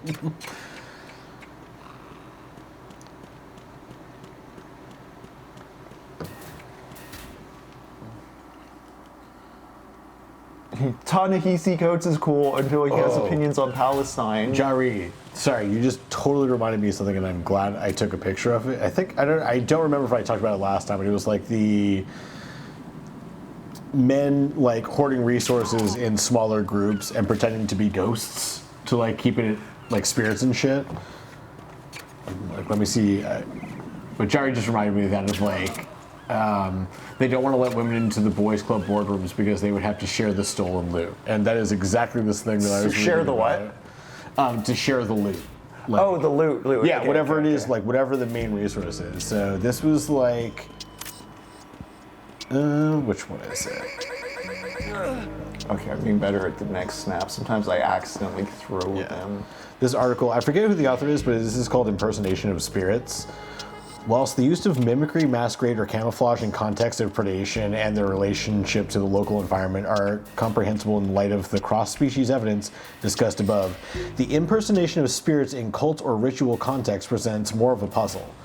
Seemingly the most elaborate disguises and strategies of deception in this sample are employed to mimic otherworldly entities in ritual or occult contexts. 4 of the 10 societies, Arunta, Bororo, Mabuti, and Ona, have cult practices in which adult males impersonate mythical beings for purposes of deceiving uninitiated women and children. And for 3 of these societies, Arunta, Bororo, and Mabuti, musical instruments are used in secret to mimic the voices of these spirits and to add to the credibility of the illusion. In each of these societies, the men have secret feasts forbidden to the uninitiated women and children. And often with the claim that the food is consumed by the spirits. Thus, in some of the contexts, the men may be able to monopolize sacrifices have to be made for the market. Certain resources for themselves, perhaps indicating that these practices persist in part through self-interested enforcement of tradition by these men. With coalitions of men working together to engage in strategic deception over the larger social group they live in, it may require more elaborate forms of disguise and deceit than what is seen in comparatively limited encounters in animals or relative strangers in hunting or war. You have to get, you have to make sure you get them half-baked. The ghosts like eating half-baked ice cream from Ben & Jerry's specifically. Todd, I need you to dress like this little Victorian boy, and I need you to play this whistle, because we really need to have all the cherry ice cream in the land. But we don't want my bitch wife to have any, because she says I'm getting fat, and I don't fucking like that. So I need you to put on this fucking Victorian boy's outfit. But yeah, I found that super fascinating. I was like, man, I wonder. That is, yeah. Extracting that, like, extrapolate from there, just like any societal thing. It's like, hoarding resources by claiming that there's issues or, things out of our bound. We can't do that. There's ghosts, the spirits. Oh, did I raise this? I get to eat all the ice cream now. That's right for the man.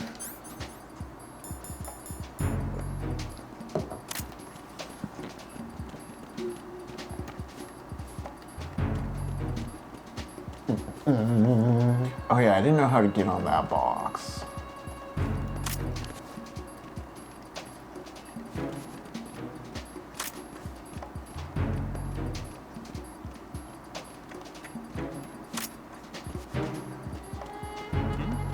Oh shit. No, there's not. What happened? You didn't see nothing. Shit. No, I wasn't. I hit the load transition. There's no alarm to be had here. Okay, let's see if I'm better equipped for this now. There's that dude way up there who I just really need to take out so he doesn't see me. Nice. Okay, cool.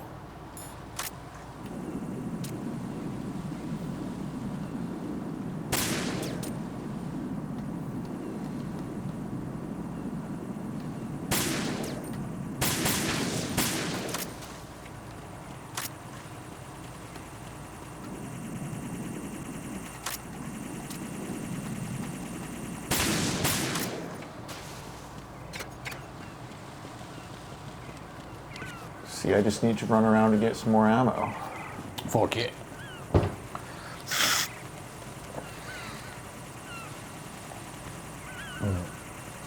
Speaking of Slade films, I finished Empty Signifiers, Tyler Perry evaded, and your comment reminded me to thank you for the tip. Don't know why YouTube didn't suggest if I'd watched it before.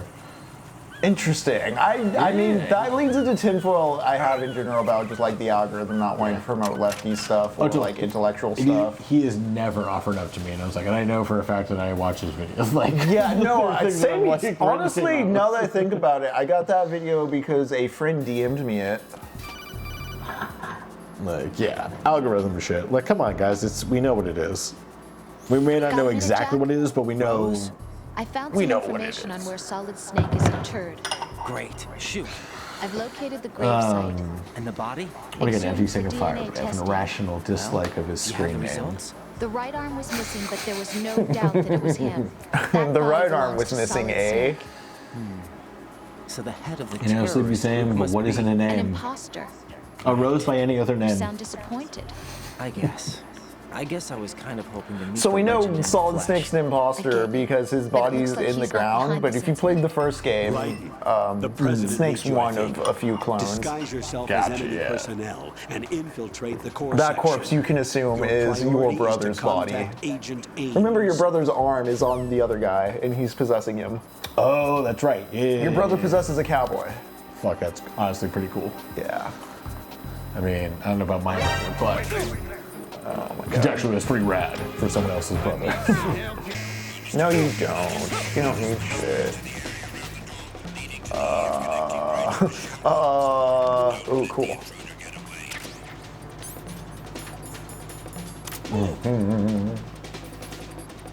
Let's see if this works. Well, it's not gonna work if I do that.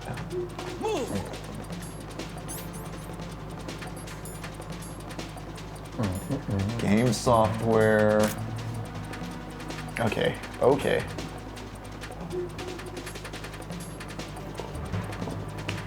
All right, gang, I'm gonna hang here and we're gonna see if this room clears. Battery's getting low on the camera and it's getting about time for our break. So in a moment here, we may go on break. Oh, those fuckers. All right. You motherfuckers! They fucked the plan. We had a good thing We going, you had a assholes. good thing going. God damn it. Right. Is I something was wrong? like so confidently, just like, yeah, I'm chilling in my box. We're going on break. It's gonna be fun. Like, no, shocking in the butt. Effed in the A. Non-consensually, which is Yeah. the part that sucks. That just truly to be is the clear. part. Yeah, absolutely. It's not consensual. All right, we're going to break. We're gonna stretch our skeletons, smoke if you got them, refresh your liquids, be kind to your body. We will see you soon, Techno Hotties. Yeah, see you soon, Techno Hotties and Thotties. Oh man, it's been a moment since our OG bumper music that I made, which is some MIDI composing program. On my iPad. Yeah, my on iPad Jacob's too. iPad, just basking in it. All right, we're back. Hi y'all, welcome back to Techno Poverty. I'm Henry. I'm Jacob. What are Techno Hotties and Thotties? Yeah, we're playing Metal Gear Solid 2. I've colossally fucked up my infiltration of the center core A of the big shell. the centerpiece of the first piece. It's like a goatee. There's two cheeks. We're in the center of the first cheek. Yeah. All right. I'm being more meticulous this time. Jacob, I think one of my issues is I'm not using the first person in ways I should be. Because see, I just walk right into those dudes when there's no overhead camera, when I can see them from here. I'm thinking too much in like more contemporary logic. Yeah. And not, oh yeah, it's like Pac-Man. Like they have very limited peripheral vision. I'm gonna throw a chaff grenade. We're gonna blind these cameras.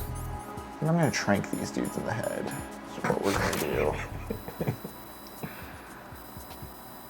Sleepy Zane recommends first-person camera. Right. Didn't even fucking notice the fucking explosion. Yeah, exactly. It's still an NES game in many respects. Oh. There we go. Let's see his buddy. Come and check on his. Where's your buddy? ass. Where's your buddy? Am I gonna be impatient? Get caught? There's your buddy. Betty loves sterile confit. I'm under enemy fire. Wait. Bro, the fuck? If I do this right.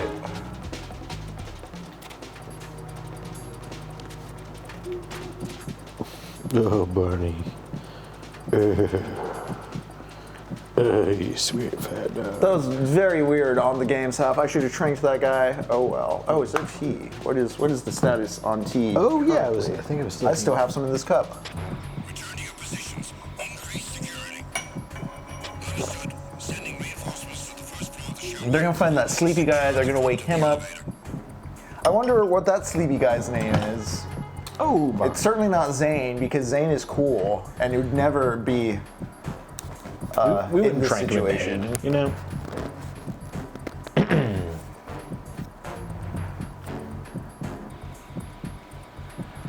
This is another reason I also really love specifically the subsistence version. Snake Eater's still married to the old camera, and you do have to do a lot of first-person fuckery. I like Metal Gear Solid 3, when it first came out, it had a camera that was pretty much like this one with the overheads. Except you can move the stick and kind of look around a bit. It's pretty interesting, actually. Yeah. They kind of like We'll get to Metal Gear Solid 3 eventually. Good night. Sleepy Phil. Philly man, if you're going to sleep, good night, sweet friends. Thank you for hanging with us. Yeah, forehead kisses. MGS3 is. But yeah, so when they first released the MGS3, it didn't have, it had this camera basically, and then they did a re-release called Subsistence where they added a few quality of life updates, and one of them is it's like a more traditional, like third-person Resident Evil 4 camera. Interesting. So you can see more of the environment. Yeah. Ooh.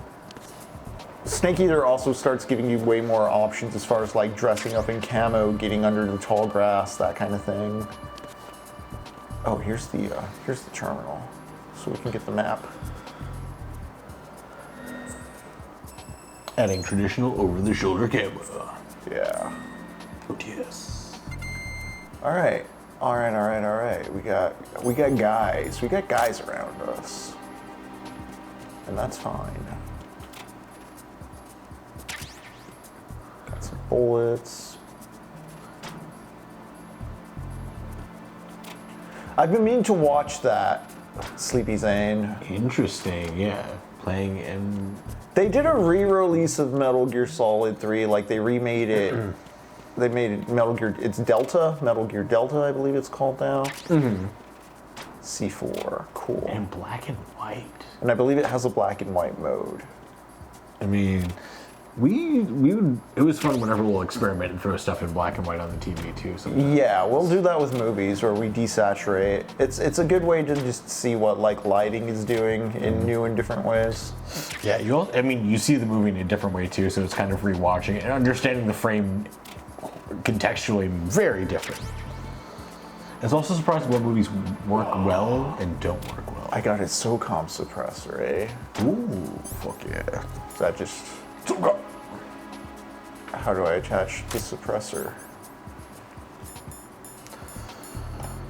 Damn. That's a good teapot.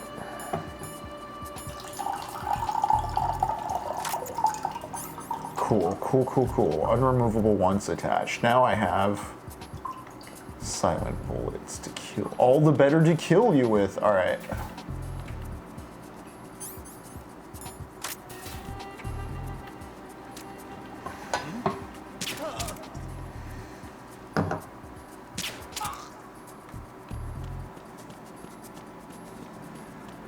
Is there anything worth going for out this way? SOCOM bullets, nice. SOCOM, U.S. Navy SEALs. Did you ever play that? I did not. I did not. My stepdad did, though. Really? Did he play like online or anything? It was one of those PS2 games that was online. I remember it had a commercial for that. No, my stepdad, honestly, he played more video games than I remember as going. Obviously, he didn't enter my life until I was much older, but still, it was just like, oh damn, he's playing like games from like the 90s and shit still on his PC. I'm like, all right, that's cool. Do you see that strange-looking surveillance camera above the panel? Yeah. It's not responding when I enter its field of vision. What is it? The camera apparently goes online only when someone activates the panel. In other words, it's there to check on the person trying to use the elevator. If you're not disguised as a terrorist, Oh, hell yeah, Sleepy Zane posted it in the Discord. Thank you, Sleepy Zane. That's right, it's to try. So we're not going to call the elevator. We're actually going to... Because I need to get the gun, don't I? Or is that later?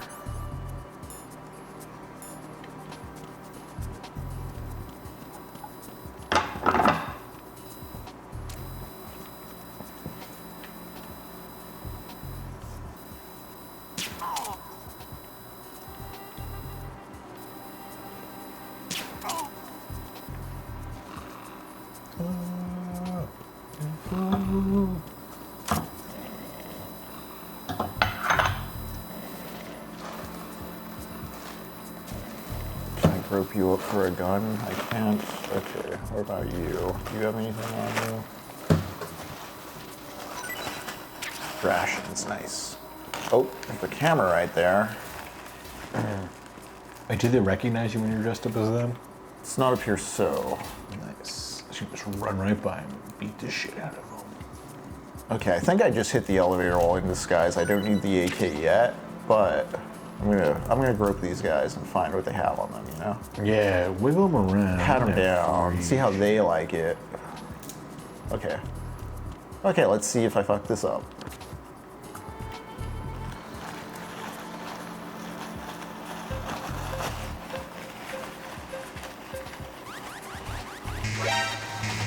Oh, no, I do need the machine gun. Where do I get the machine gun then?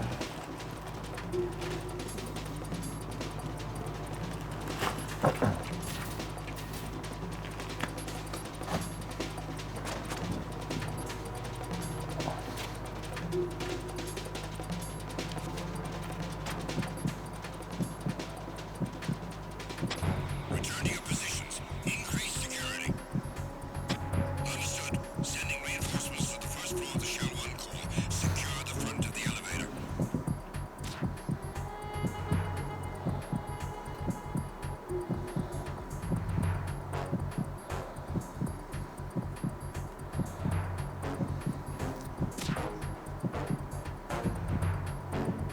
Weird. Why was Batman doing that to you, Joe?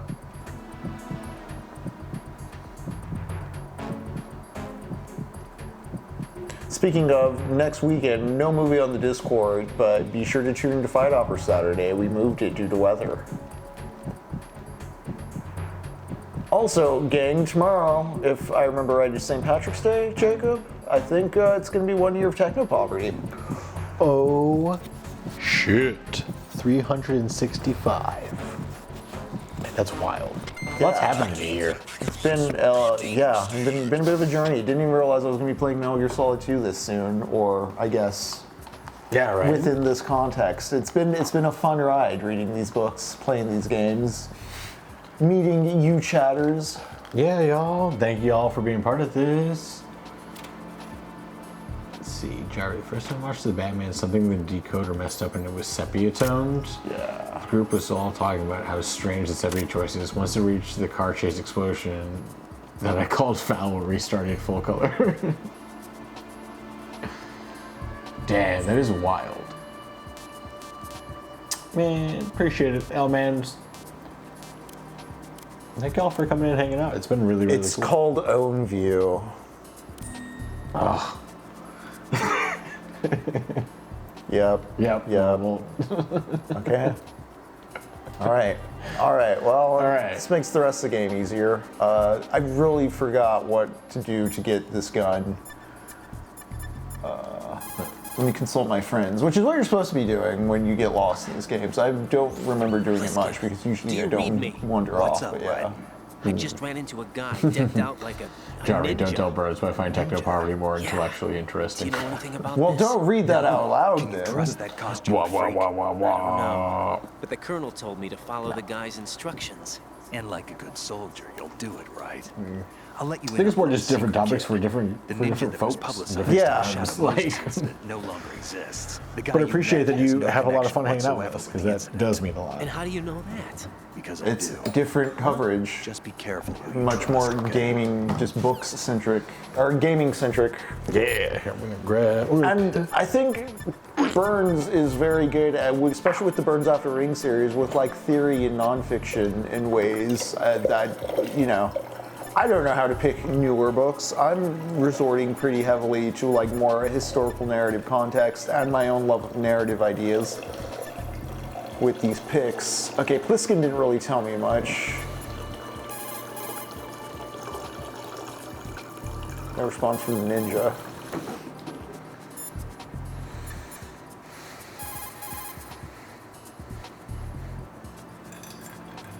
Shell 1's core has extremely tight I do think security. there's something interesting more in the way Personnel to narrative infiltrate the makes section. emotional and For a proper haptic, disguise, kind of select like the unstated enemy ideas. uniform you receive from the ninja. This will allow you to blend in. Yeah, I did that. Yeah, I need the gun. It will look suspicious if you're not carrying the standard equipment. All I'm also personnel the in editor core on the are Burns equipped After with Reading videos, so AK-74 thank you, units. Ja. Select your own AK when you're in disguise. Find yourself an AK. You Yeah. have a level 2 card. I in tired your of the political possession. and hyper Go and reality search the arguments. warehouse. Oh, in shit. Strut F. Thumbs up? I just go over to Strut F. Ah. It's right here. Okay. And use the level 2 card now that I have the level 2 thing. I just missed that piece That of little piece. Yeah. Okay. It's like, what's up, fellow My fellow skiing- soldiers, I'm just gonna.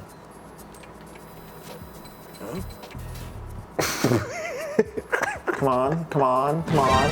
There we go. Honestly, pretty fucking funny, though.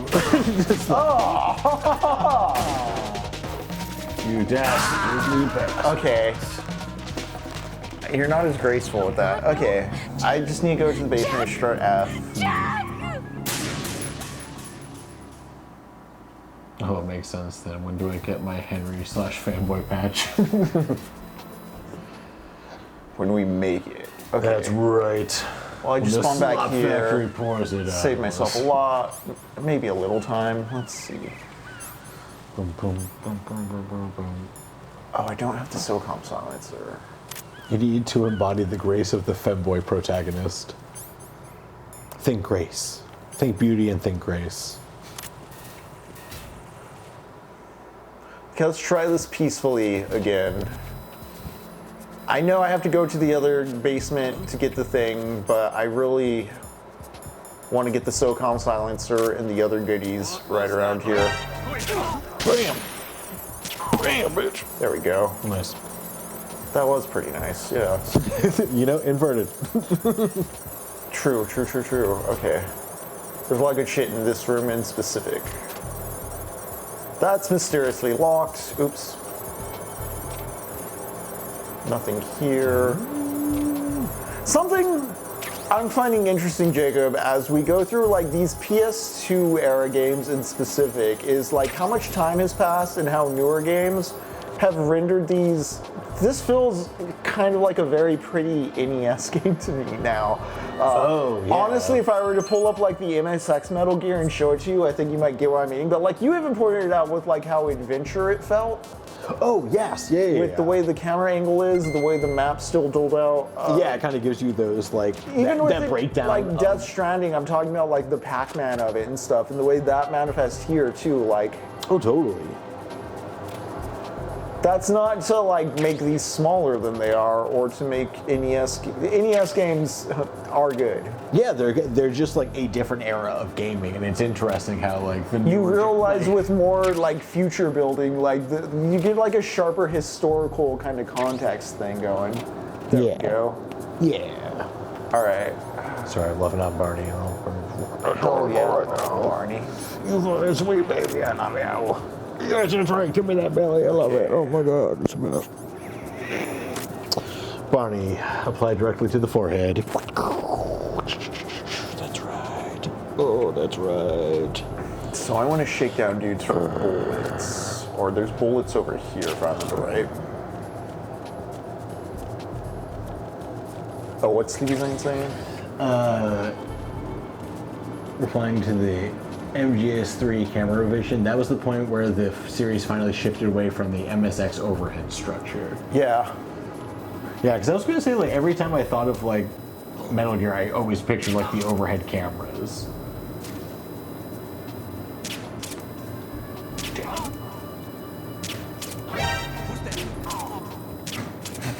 Why don't you just stay sleepy about it? Yeah, dog. Be the sleepy boy. Oh, I should. Oh, fuck. See, and now we got to deal with the fucking like 360 cameras. That's a whole new world.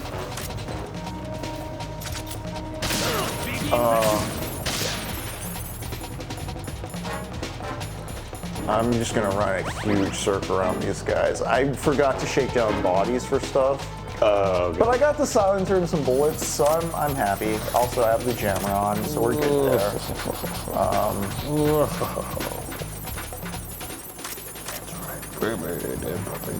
Oh, I shouldn't stop though. I thought they might slow down, but they aren't. Oh, they might see me. Okay. Oh, nice. Wake up your boy. That's gonna look fishy. I should just keep running. Take advantage of the last of this jam. And, okay, cool, there we go. Nice. Yeah. EF connection bridge. Now we're playing Metal Gear Solid 2. Fuck. Right. Is something wrong? Right. Clip it. Right. That was great. All right. All right.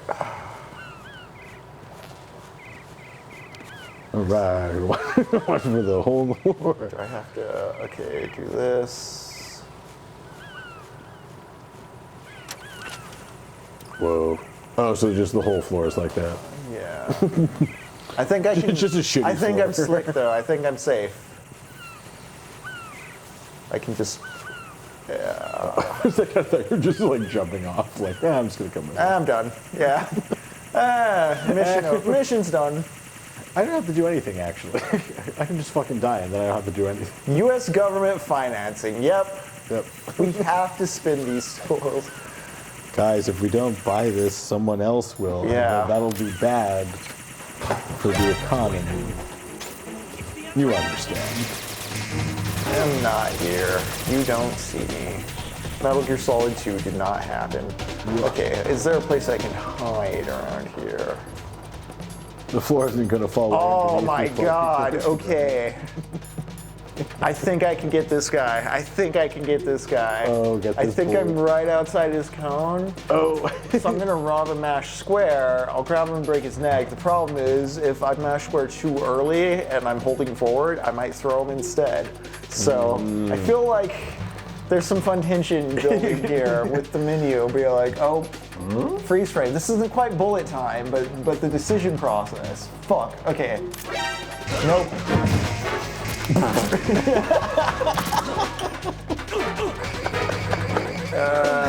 Okay, there we go. Okay, so Well, we still got to choke him out. Okay, now Now. daily supplies. Don't look at me. Now we're gonna kiss him. Yeah, look at the body, but not me. I'm nothing. It's the corpse you want to look at. I'm just a box. I'm just a box on the floor.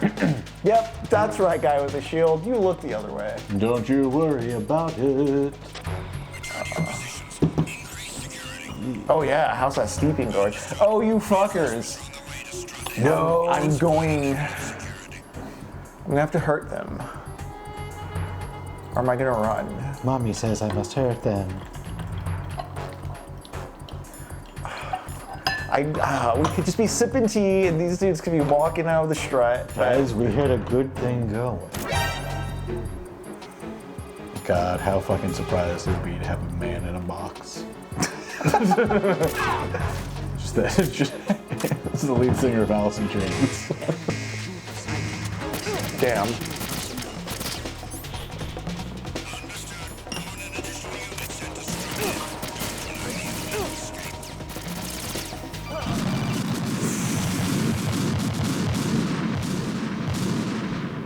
Yeah, that room was wired to explode. Oh well. Now I really just Right. want to clip Is everything all right? of you putting Right with the box and then just hearing like, I'm the man in a box. That's it. every time you go into a box. Okay, I'm now in the strut. No alerts set. This should be much easier. MGS Express delivery with a cardboard box. Oh, replying to Jerry. I believe you can do this if you go to the strut with all the packages. You can be delivered. Yeah, that's what I was telling you about last time, where depending on what box you're in, you can go to different places. What if man, whoever came up with that idea, you know they're just like, that's brilliant. And then the team who had to like implement it was like, fuck. Oh. Okay. Oh shit, no. Clear. Guys, don't you Are they do it. really falling for this? Fucking... Are they? I'm so confused on how these soldiers are trained. They're ice, Henry. No, they're not. Right. They're not doing shit. Year 4. They're on like year 4. Almost got that bonus. They don't want to see anything, because if they see something, they might get hurt. They might have to write paperwork. Right. And they can't even figure out how the AI is supposed to do The mercy of the sloth of the system. That is something I think about when it comes to like this Jameson state of schizophrenia we've talked about, where like, you know, the macro meanings start disappearing, everybody's on their own islands of meaning. Because like, if everybody's on their own islands of meaning, yes, in ways it is hellish and schizophrenic, and like, we do need to reestablish the continents of social, you know, social cliques and societies and like units. But also, just like, the fascists also need people to know how to do math, or else things fall apart, you know what I mean? So, yes, there has to be a baseline. This is like when the Nazis were like, we're not going to do Jewish math because that's Jewish. I think it's yeah.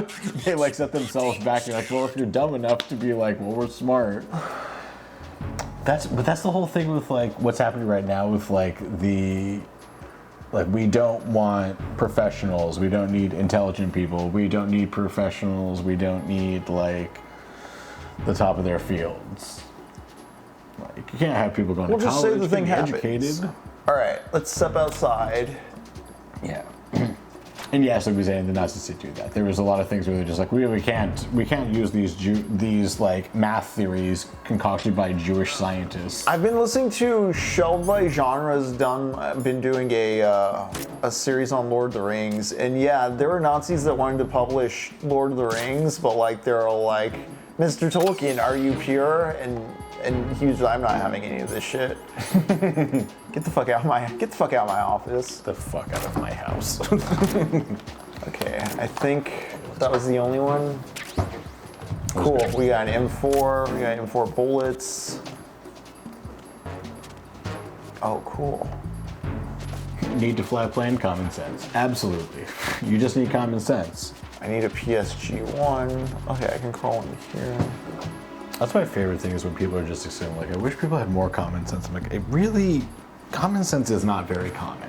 Like, we are all raised very differently. Yeah, it's a general faith in the idea of, like, people are just gonna know things. And, like, honestly, you really can't. This is attention to when we talk about, like, things feeling like replays when it comes to, like, Iran, war in the Middle East. Like, the historic schizophrenia makes it to where it's like, no, yes, this is a thing that has happened before, even if you don't remember it.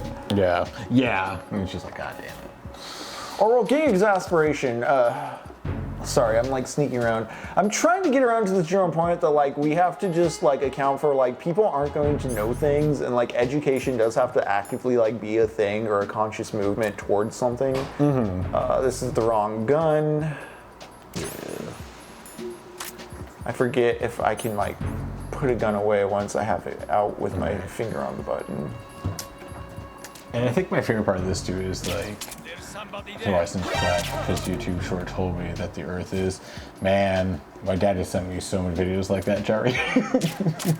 Like he doesn't send them to me anymore.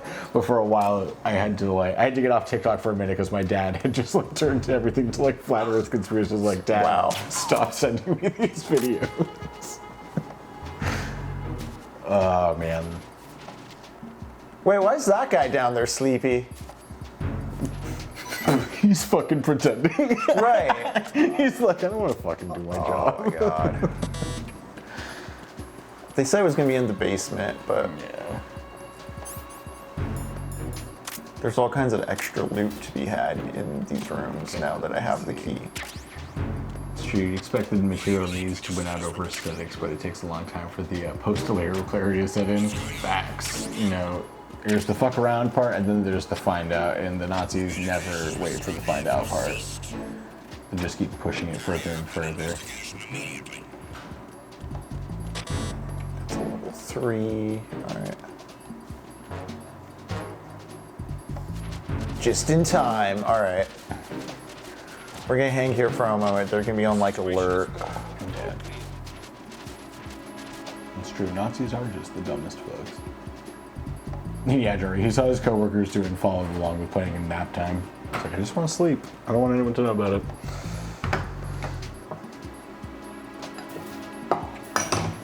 Can I open up over here? No, that's a level 3. Damn. Hot pot is hot.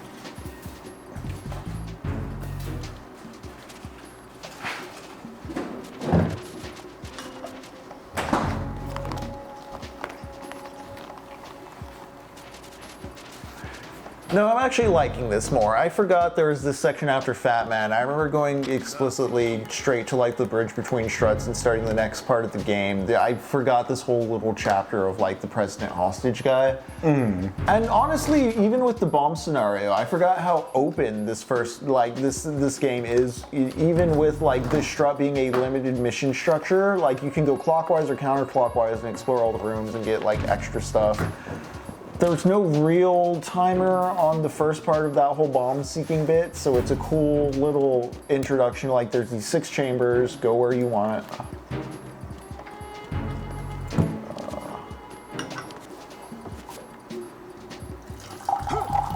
And we didn't do totally bad with Fat Man. Can I go in? Is this a level 2 door? This is a level 2 door. Is there...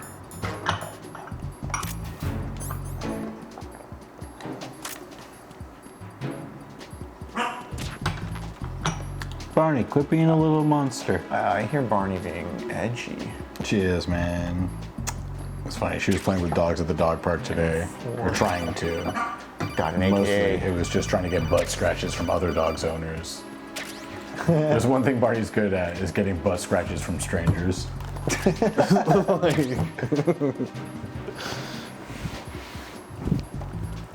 All right, we got what we came for. You know, asshole. Get in there. It's because you have food.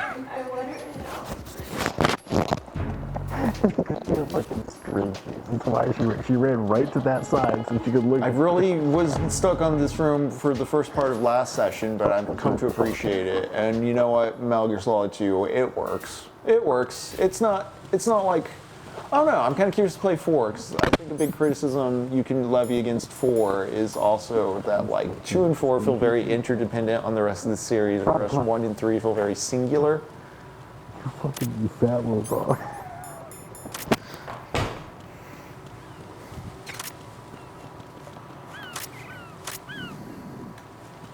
Do I have to really worry about anything here? Let's see.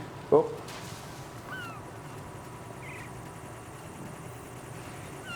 Am I on the wrong side here? No, okay.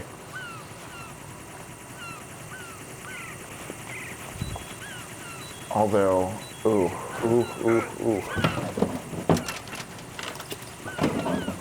Dario, grab me a piece of string cheese. Oh? What have we here? Okay, cool. I avoided getting caught by drones. I thought I was gonna mess that up. Also, we got an AK. Oh my. And we're ready to take this room. Hell yeah, oh man. Talking to Lego Islands and Simcox on the Discord. I was so excited. Oh yeah, Jacob, did you get any further in that? I didn't realize I was gonna be so repulsed. Oh yeah. Something was just very upsetting to me about the way the characters in Lego Island invade your space. Hey, oh, what up, partner? Well, howdy, partner. Thanks for joining. And thank you, Outman. Honestly, I was trying to get this cheese because Barney kept trying to go into the bedroom because my girlfriend had some string cheese. That was the only reason she was trying to get in there. So now we have appeased the Barnabas cop. But Barney, you gotta come and show the people. Otherwise, come on. It's like feeding a crocodile or a gator at Gatorland. You gotta put on a show for the people. Yeah, that's right. Let the people see we cheese. That's right. That's right. Barney loves this string cheese now. She's become addicted. Great. Mm-hmm. This is gonna be even harder to pet I know, but we can't give you too much because that's how Ethan Klein killed a dog. So we don't want to do that. Man.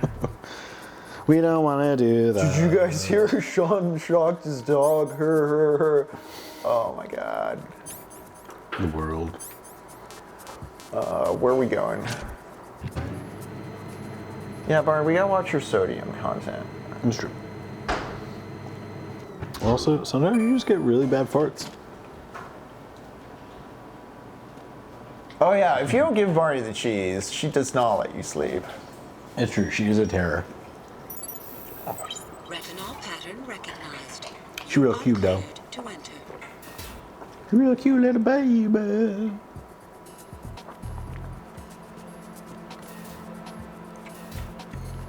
Cool. There's a terminal right here.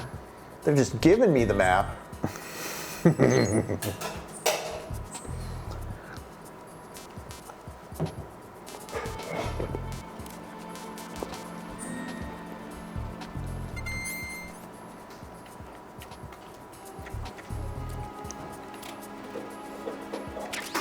Delicious, delicious rations. All the rations. Oh, you know what? There's a vent to crawl into over here. All right, fat dog, you're fed. That's fed little chihuahua.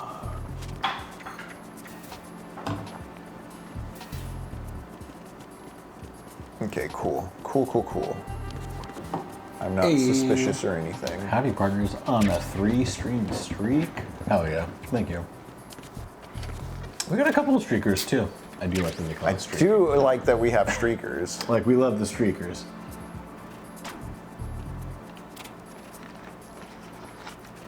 Makes me, I forget the name of the sketch comedy thing. I think it was like Upright Citizens Brigade or ASCAP. Never heard of ASCAP. It was like Tina Fey and I forget Amy Poehler's group. I think there's some other, like, one of the groups in the 90s. They had a bit where it was like, it was a nudist summer camp where people are playing baseball and a dude goes streaking wearing a business suit in the middle of it, and they're just like, oh, come on, man, don't wear clothes. It's like, it's such a stupid joke, but it's so funny. But we love our streakers. Clothing optional. I wonder how many episodes until Raiden is streaking. Yeah. You know? How many episodes?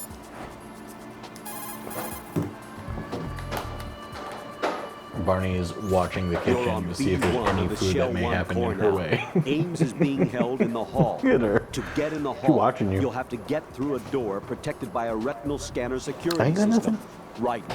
Get past the retinal Burn, scanner. you're so and fat. You don't need infiltrate any the more hall. food. Come on, come lay down. Come on. Come lay down. Don't be lazy.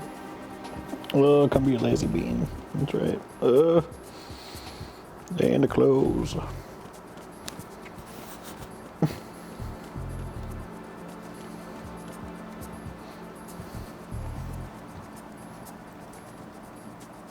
Oh no, not private equity. Genuinely do not remember what to do here.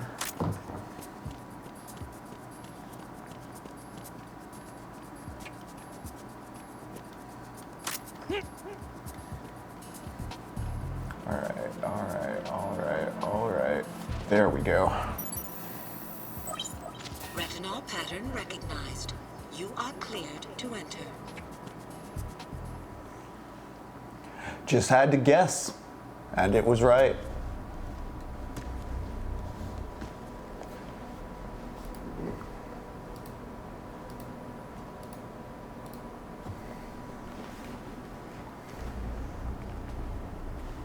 Alright, we gotta find the dude with the pacemaker.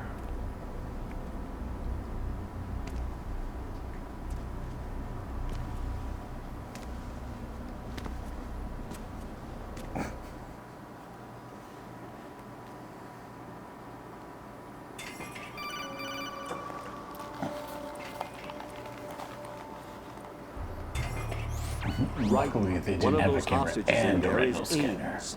The only thing we know is that Ames wears a pacemaker. His heartbeat should sound different from other people's, so use the directional microphone to locate him. You don't have a directional microphone, however. Find one first. The microphone is the only hope of identifying Ames among all the other hostages.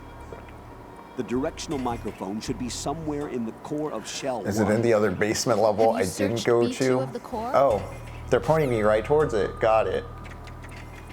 Thank you, Rose. I'm a dumb boy. It's almost like I'm playing a video game, or I have some sort of just like guide telling me what to do.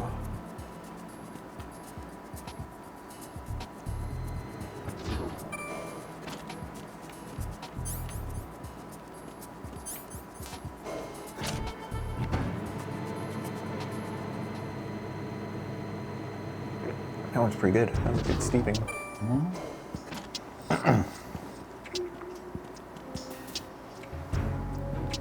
Is there a terminal around here? Looking for Tom Hanks.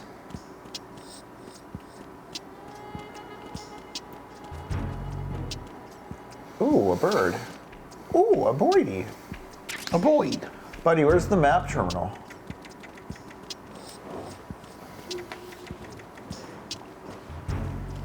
It is a nice little bonus reward that the story thing you have to get does let you just walk around like this. It's a nice little treat after correctly playing the game for a little and getting into its rhythms, you know? Yeah. Like, hey buddy, here's a costume. Don't worry about being sneaky for a moment. Yeah, here's a little bit of relief. How do I get that magazine up there?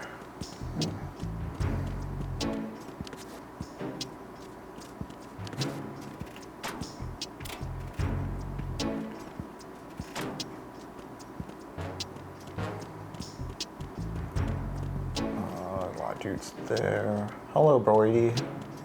We'll get to you. I just need to open.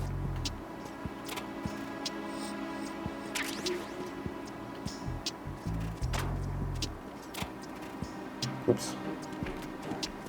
It's stuck on this door, and there's nothing there.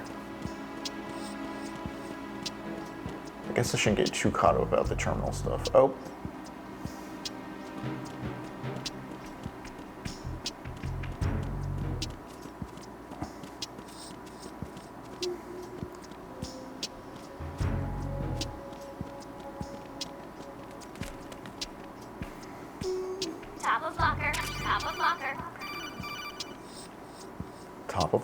Top of locker.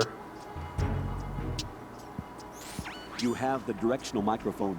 I think you're supposed to listen to them with the directional mic and get something optional out of it. Fairly distinct. Use the directional microphone to locate it. I'll try that, actually.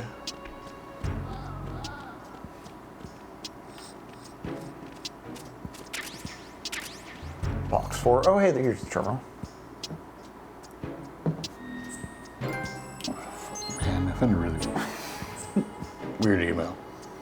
You what? Did you say a weird email? I had this sudden urge, like, I need to look something up on the Jeffrey Epstein email. So I was like, I'm going to look up this thing. And weirdly fruitful. I don't even know what I'm reading.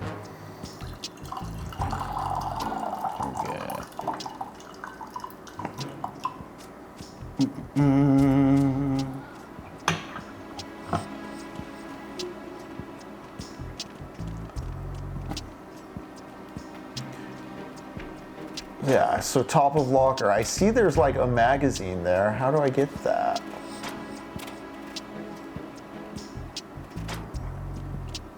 But then also it gave me a thing over here. It says HL and just makes me think Highlights magazine, which makes me think Franklin the Turtle, which makes me think going to a dentist. Okay.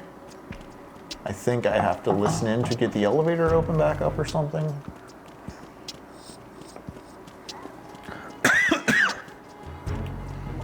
This guy's so fast.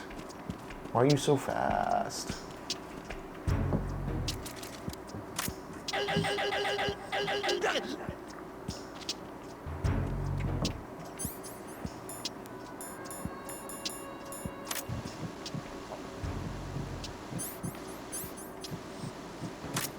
No? Okay.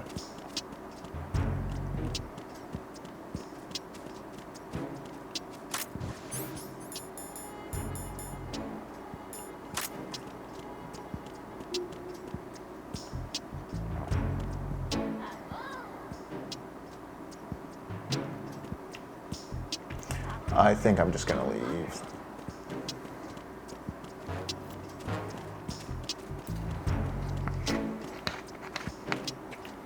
Oh, can't go down there. It's up this way. Got it, got it, got it. I thought I was locked in for some reason. I'm overthinking it. All right, Jacob, let's find the bodyguard. Yeah. Name a time you saw highlights outside of a doc office. New conspiracy. Ooh, damn, that's good job, Reef. I don't think I ever did. Yeah, where do you even subscribe to highlights for kids? I think in when 5th grade, I had a teacher? Like a teacher had like it in like their reading room pile, you know? Oh, do I have to kidnap a guy again? I do. Like okay.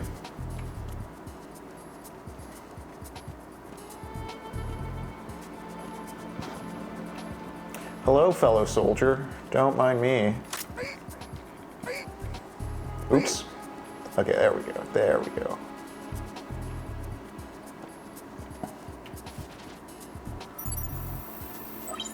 Retinol pattern recognized.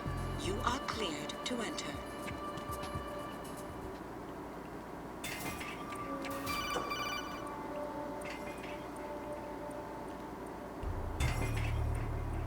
Right. One of the... Yeah, you've told me this bit already.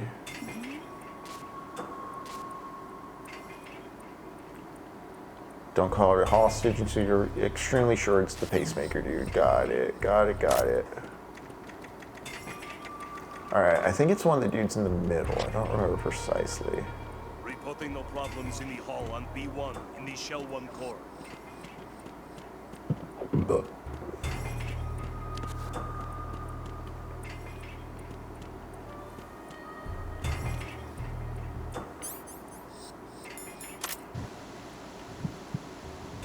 Reporting no problems in the hall on B1 in the Shell 1 core.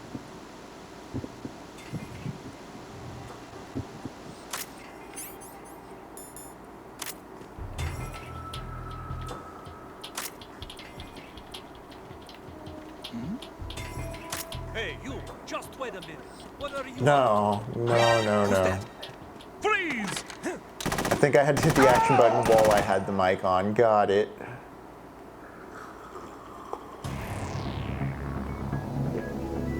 Bryden!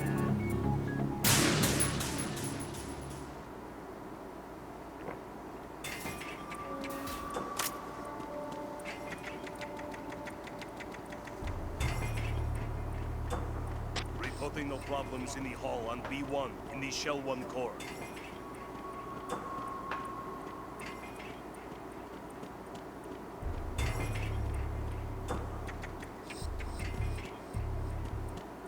Oh, there's something over here, eh?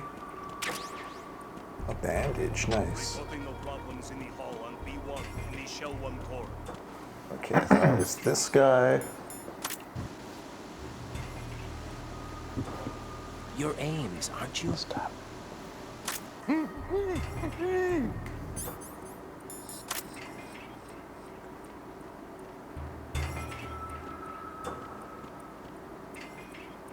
So it wasn't that guy.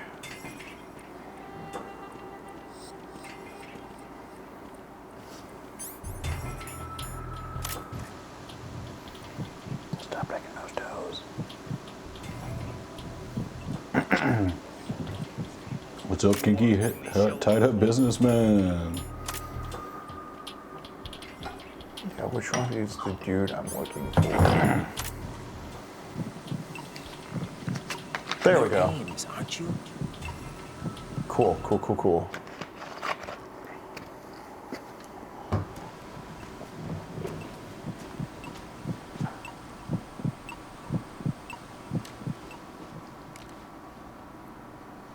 You must be Ames. Keep still and listen to me. I'm not a terrorist. I got in here using one of their uniforms. I'm taking off the tape. Stay quiet. Who told you about me? An informer calling himself Mr. X, dressed like a ninja. I see. Take this thing off me, will you?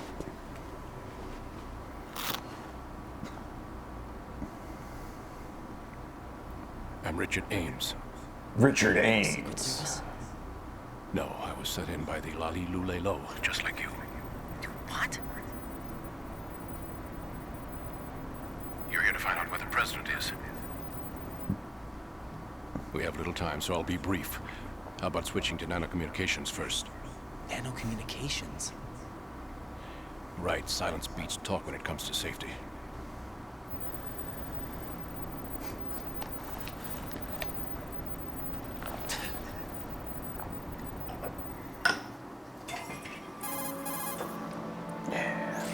Are you on? Right here. Do you really know where the president is? Almost certainly. He was moved to the first floor of Shell 2's core section. The first floor. The core of Shell 2. Is he still there? I don't know. I can't get a response. You don't think he's been like the other hostages? A hostage was killed in retaliation after the SEAL 10 disaster, remember? What are you talking about? Regardless of what they do to other hostages, they won't touch the president. What makes you so sure? The case. You mean the nuclear button they took? Right. And the case won't do a thing by itself. That case may be the single most advanced example of a weapons failsafe system. The password is nothing less than the physiological data of the US president. Physiological Yeah, data. Sleepy Zane. The president's own vital signs, heartbeat, brainwave pattern, blood pressure, and so on, are constantly monitored and relayed by his internal nanomachines. This information, along with the DNA pattern, serve as a biometric password, unbreakable even by the latest parallel processor supercomputers. The password entry itself cannot be performed unless brainwave patterns and heartbeats fall within normal parameters, rendering chemical and other forms of coercion impractical. In other words, the login must be made of the president's own free will. As a failsafe, the input must also be reconfirmed hourly, even after the initial login. If a valid confirmation is not forthcoming, the system will automatically cancel the login. And that's why they can't harm the president. At least until the bird flies. Is there really a new model of Metal Gear here? Absolutely. The black case serves as the launch key to Metal Gear Black as well. case. Why would they hide Metal Gear in an offshore plant? Haven't they told you anything? The entire thing was planned. The oil spill, the tanker accident that caused it, everything. What? The big shell was built specifically for the development of a new Metal Gear model. The inspection tour was to Tonkin? check its What? progress. What's going on around here? Wait, Oh.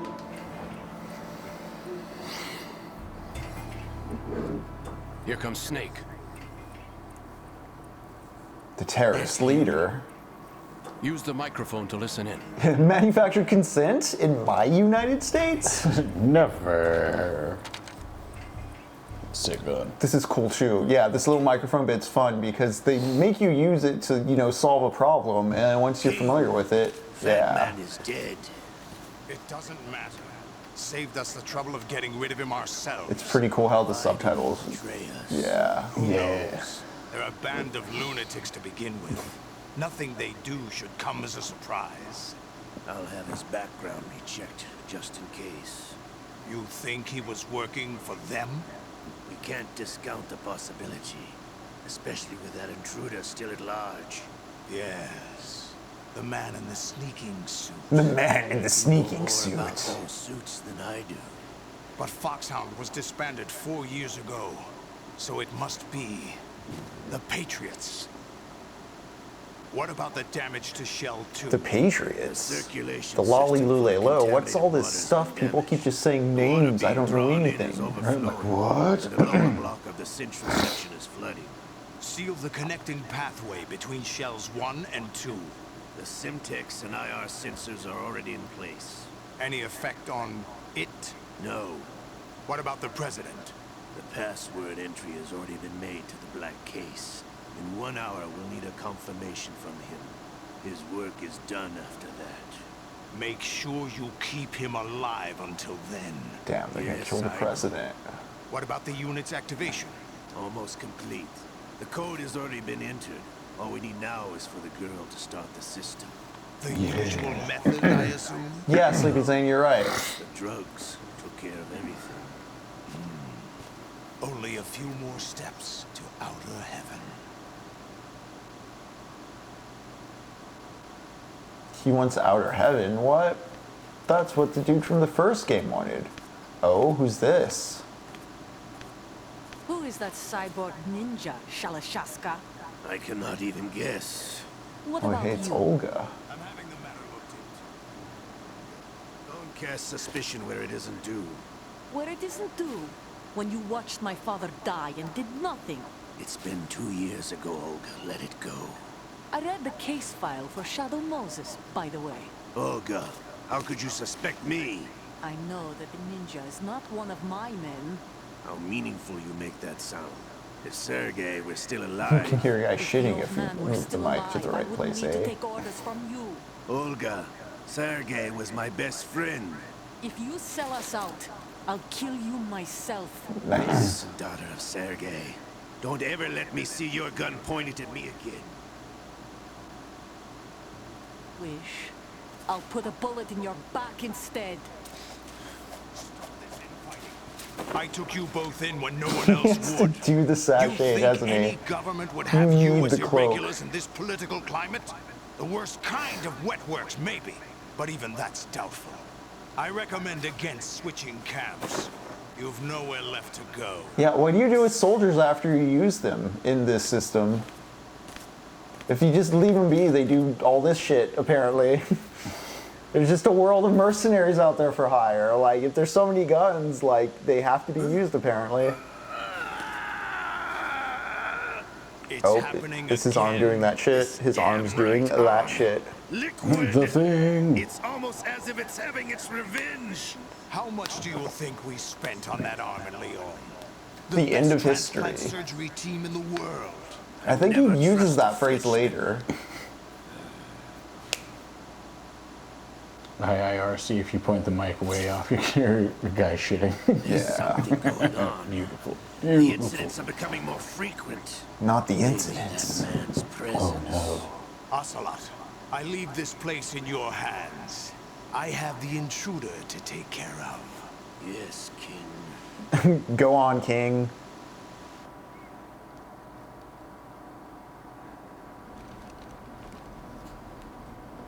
Is that really Solid Snake? That's what he claims. I thought Snake was dead. Solid Snake did die. But he's also here in the shell. Either he survived or there are two of them. Two of them? Two snakes?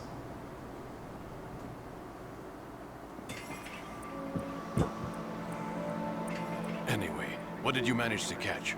They said password input was complete. I thought so. You said the password entry into the black case had to be made by the president willing. Yeah. That's right. So this means the president is cooperating with them. It would have to be, yes. Probably tired of being a puppet, but it wasn't a smart move to betray us. Puppet? We're running out of time. They will fire a nuke. Wait, what do you mean the president's a puppet? The president's a big man. He's a big, strong man with his own autonomy, isn't he? Ransom? Yeah. $30 million in cash. What are you babbling about? The nuclear strike is not a threat. It's been the objective all along. They plan to slaughter millions of people. No, a high-altitude detonation. You've heard of the Compton effect? Total disruption of electronic equipment caused by EMMA pulse. Textbook answer. Well, when an average nuclear warhead goes off within the atmosphere, the result is an electromagnetic pulse of up to 50 billion megawatts. The EMMA field can reach tens of thousands of volts per meter, and most electronic equipment will be toast in an instant. If one of the key movers of world economy stops functioning, it could mean the beginning of a global depression. Wow, huh? But that isn't their aim. What they plan to do if we is just freeze all the ships in the bay, pull it offline and turn it into some kind of a republic. liberate Hence, Manhattan. Sons of Liberty, I suppose. Sons of Liberty? Damn, Ocelot is coming. I'm going offline.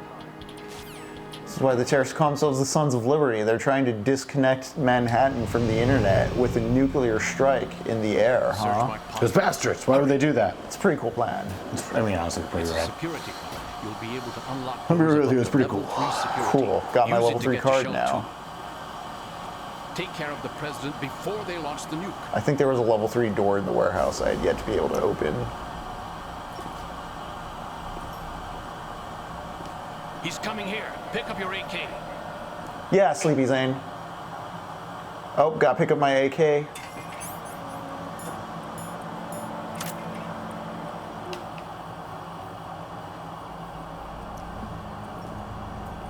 What do you think you're doing? I asked him to remove these. I'm ill, you see. I always knew that the DIA turned out second-rate liars. What are you talking about? No need for denials. We know what you are, Colonel Ames. They knew that the president was planning to betray them. So they sent you in to keep tabs on him. Am I right? You. Sorry, Colonel. You failed to carry out your duties. You'll never escape the Lalilulelo. That's... What the? You tricked me. I understand now. Ocelot.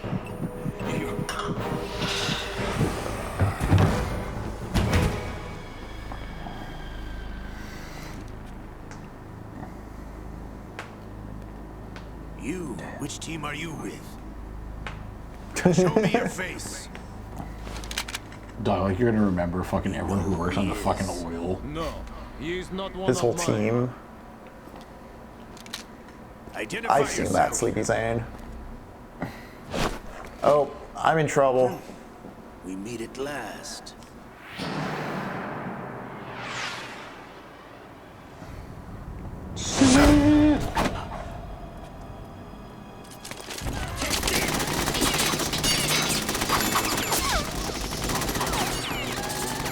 Hold your fire. We need the hostages alive.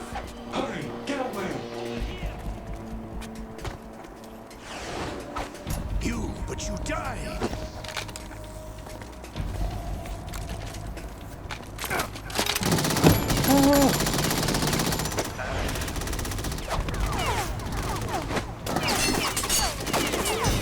Leave this to me.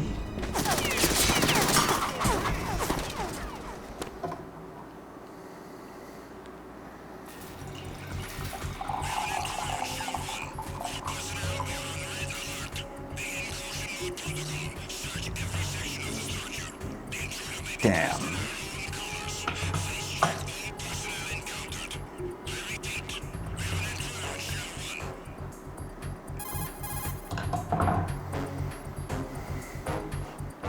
Colonel,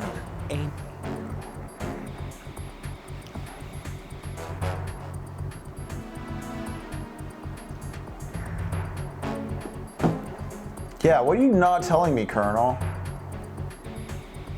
My mission seems to be different from the mission that's going on. It seems to be very similar, though, like some sort of like pre-recorded script. I have to go to the second shell and talk to the president in person. I think what I want to do is where the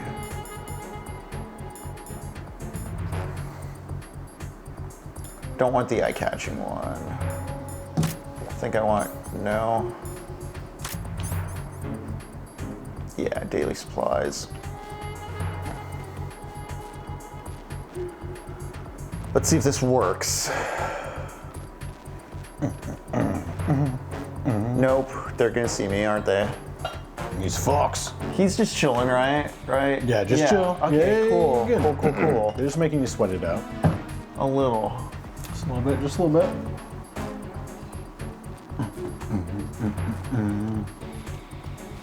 Almost got his little army. You know what? I think I'm just gonna choke this other dude. I think I can just choke this guy. I think I can get away with choking him. He's gonna turn around. Yeah.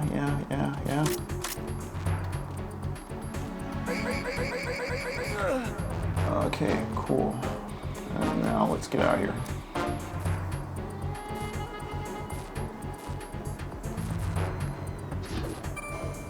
Cool. If I dress back up on the next floor, am I? No, because I'm maskless the whole time. Okay. Well then.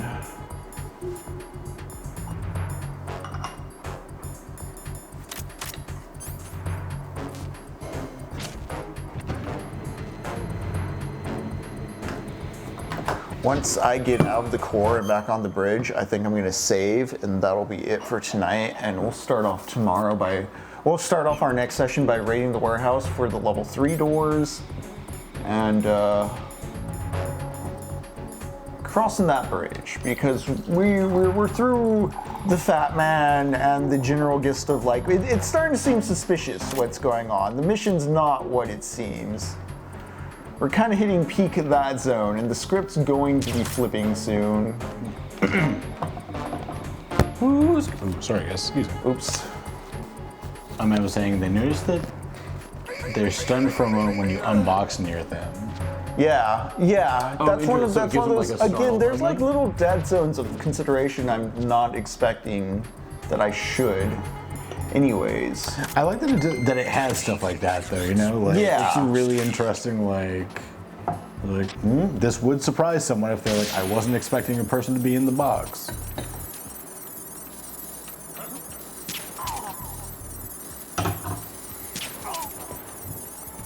Ow, my hand. Oops. There we go. Send the replacement card for the There we go.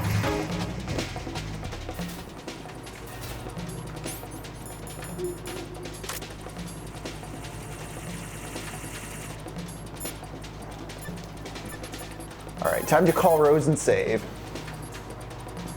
Next session, we're still going to be talking about Fast. I have a few more stories in general Zapped and Angel I want to get through and talk more about that in general with you.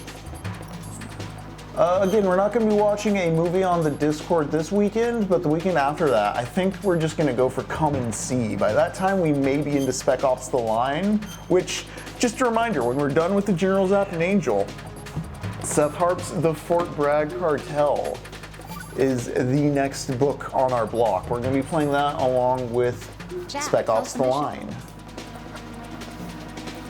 Yeah, we should reach out to him on Twitter. Yeah, he was at Livra Books, I think 2 weeks ago, and he did like a little talk. Oh, hell yeah. Like, you know what, let's reach out. Shot in the dark, you can say no. Everyone go ahead and mute the game. We're gonna fade on out. Something I do just want to note as we go on out here is, first off, I'm paranoid about saving, but one of the annoying things about saving in this game is these are also moments where you build character with Rose, but it's not until after you save. It's kind of, I don't know, it's kind of interesting. You think they'd give you the conversation before the saving, but I think the player wants to immediately get to the save function, you know? But folks, this has been TECHNOPOVERTY. We'll be back tomorrow I'm not sure what we're doing tomorrow. It's St. Patrick's Day. It's our 1 year. Lux may be around. We may be doing something special. We may do, I don't know. But it's been a fun year. Thank you for joining us, y'all. Y'all have a good night and take care. Good night, Techno Hotties. 4 kisses.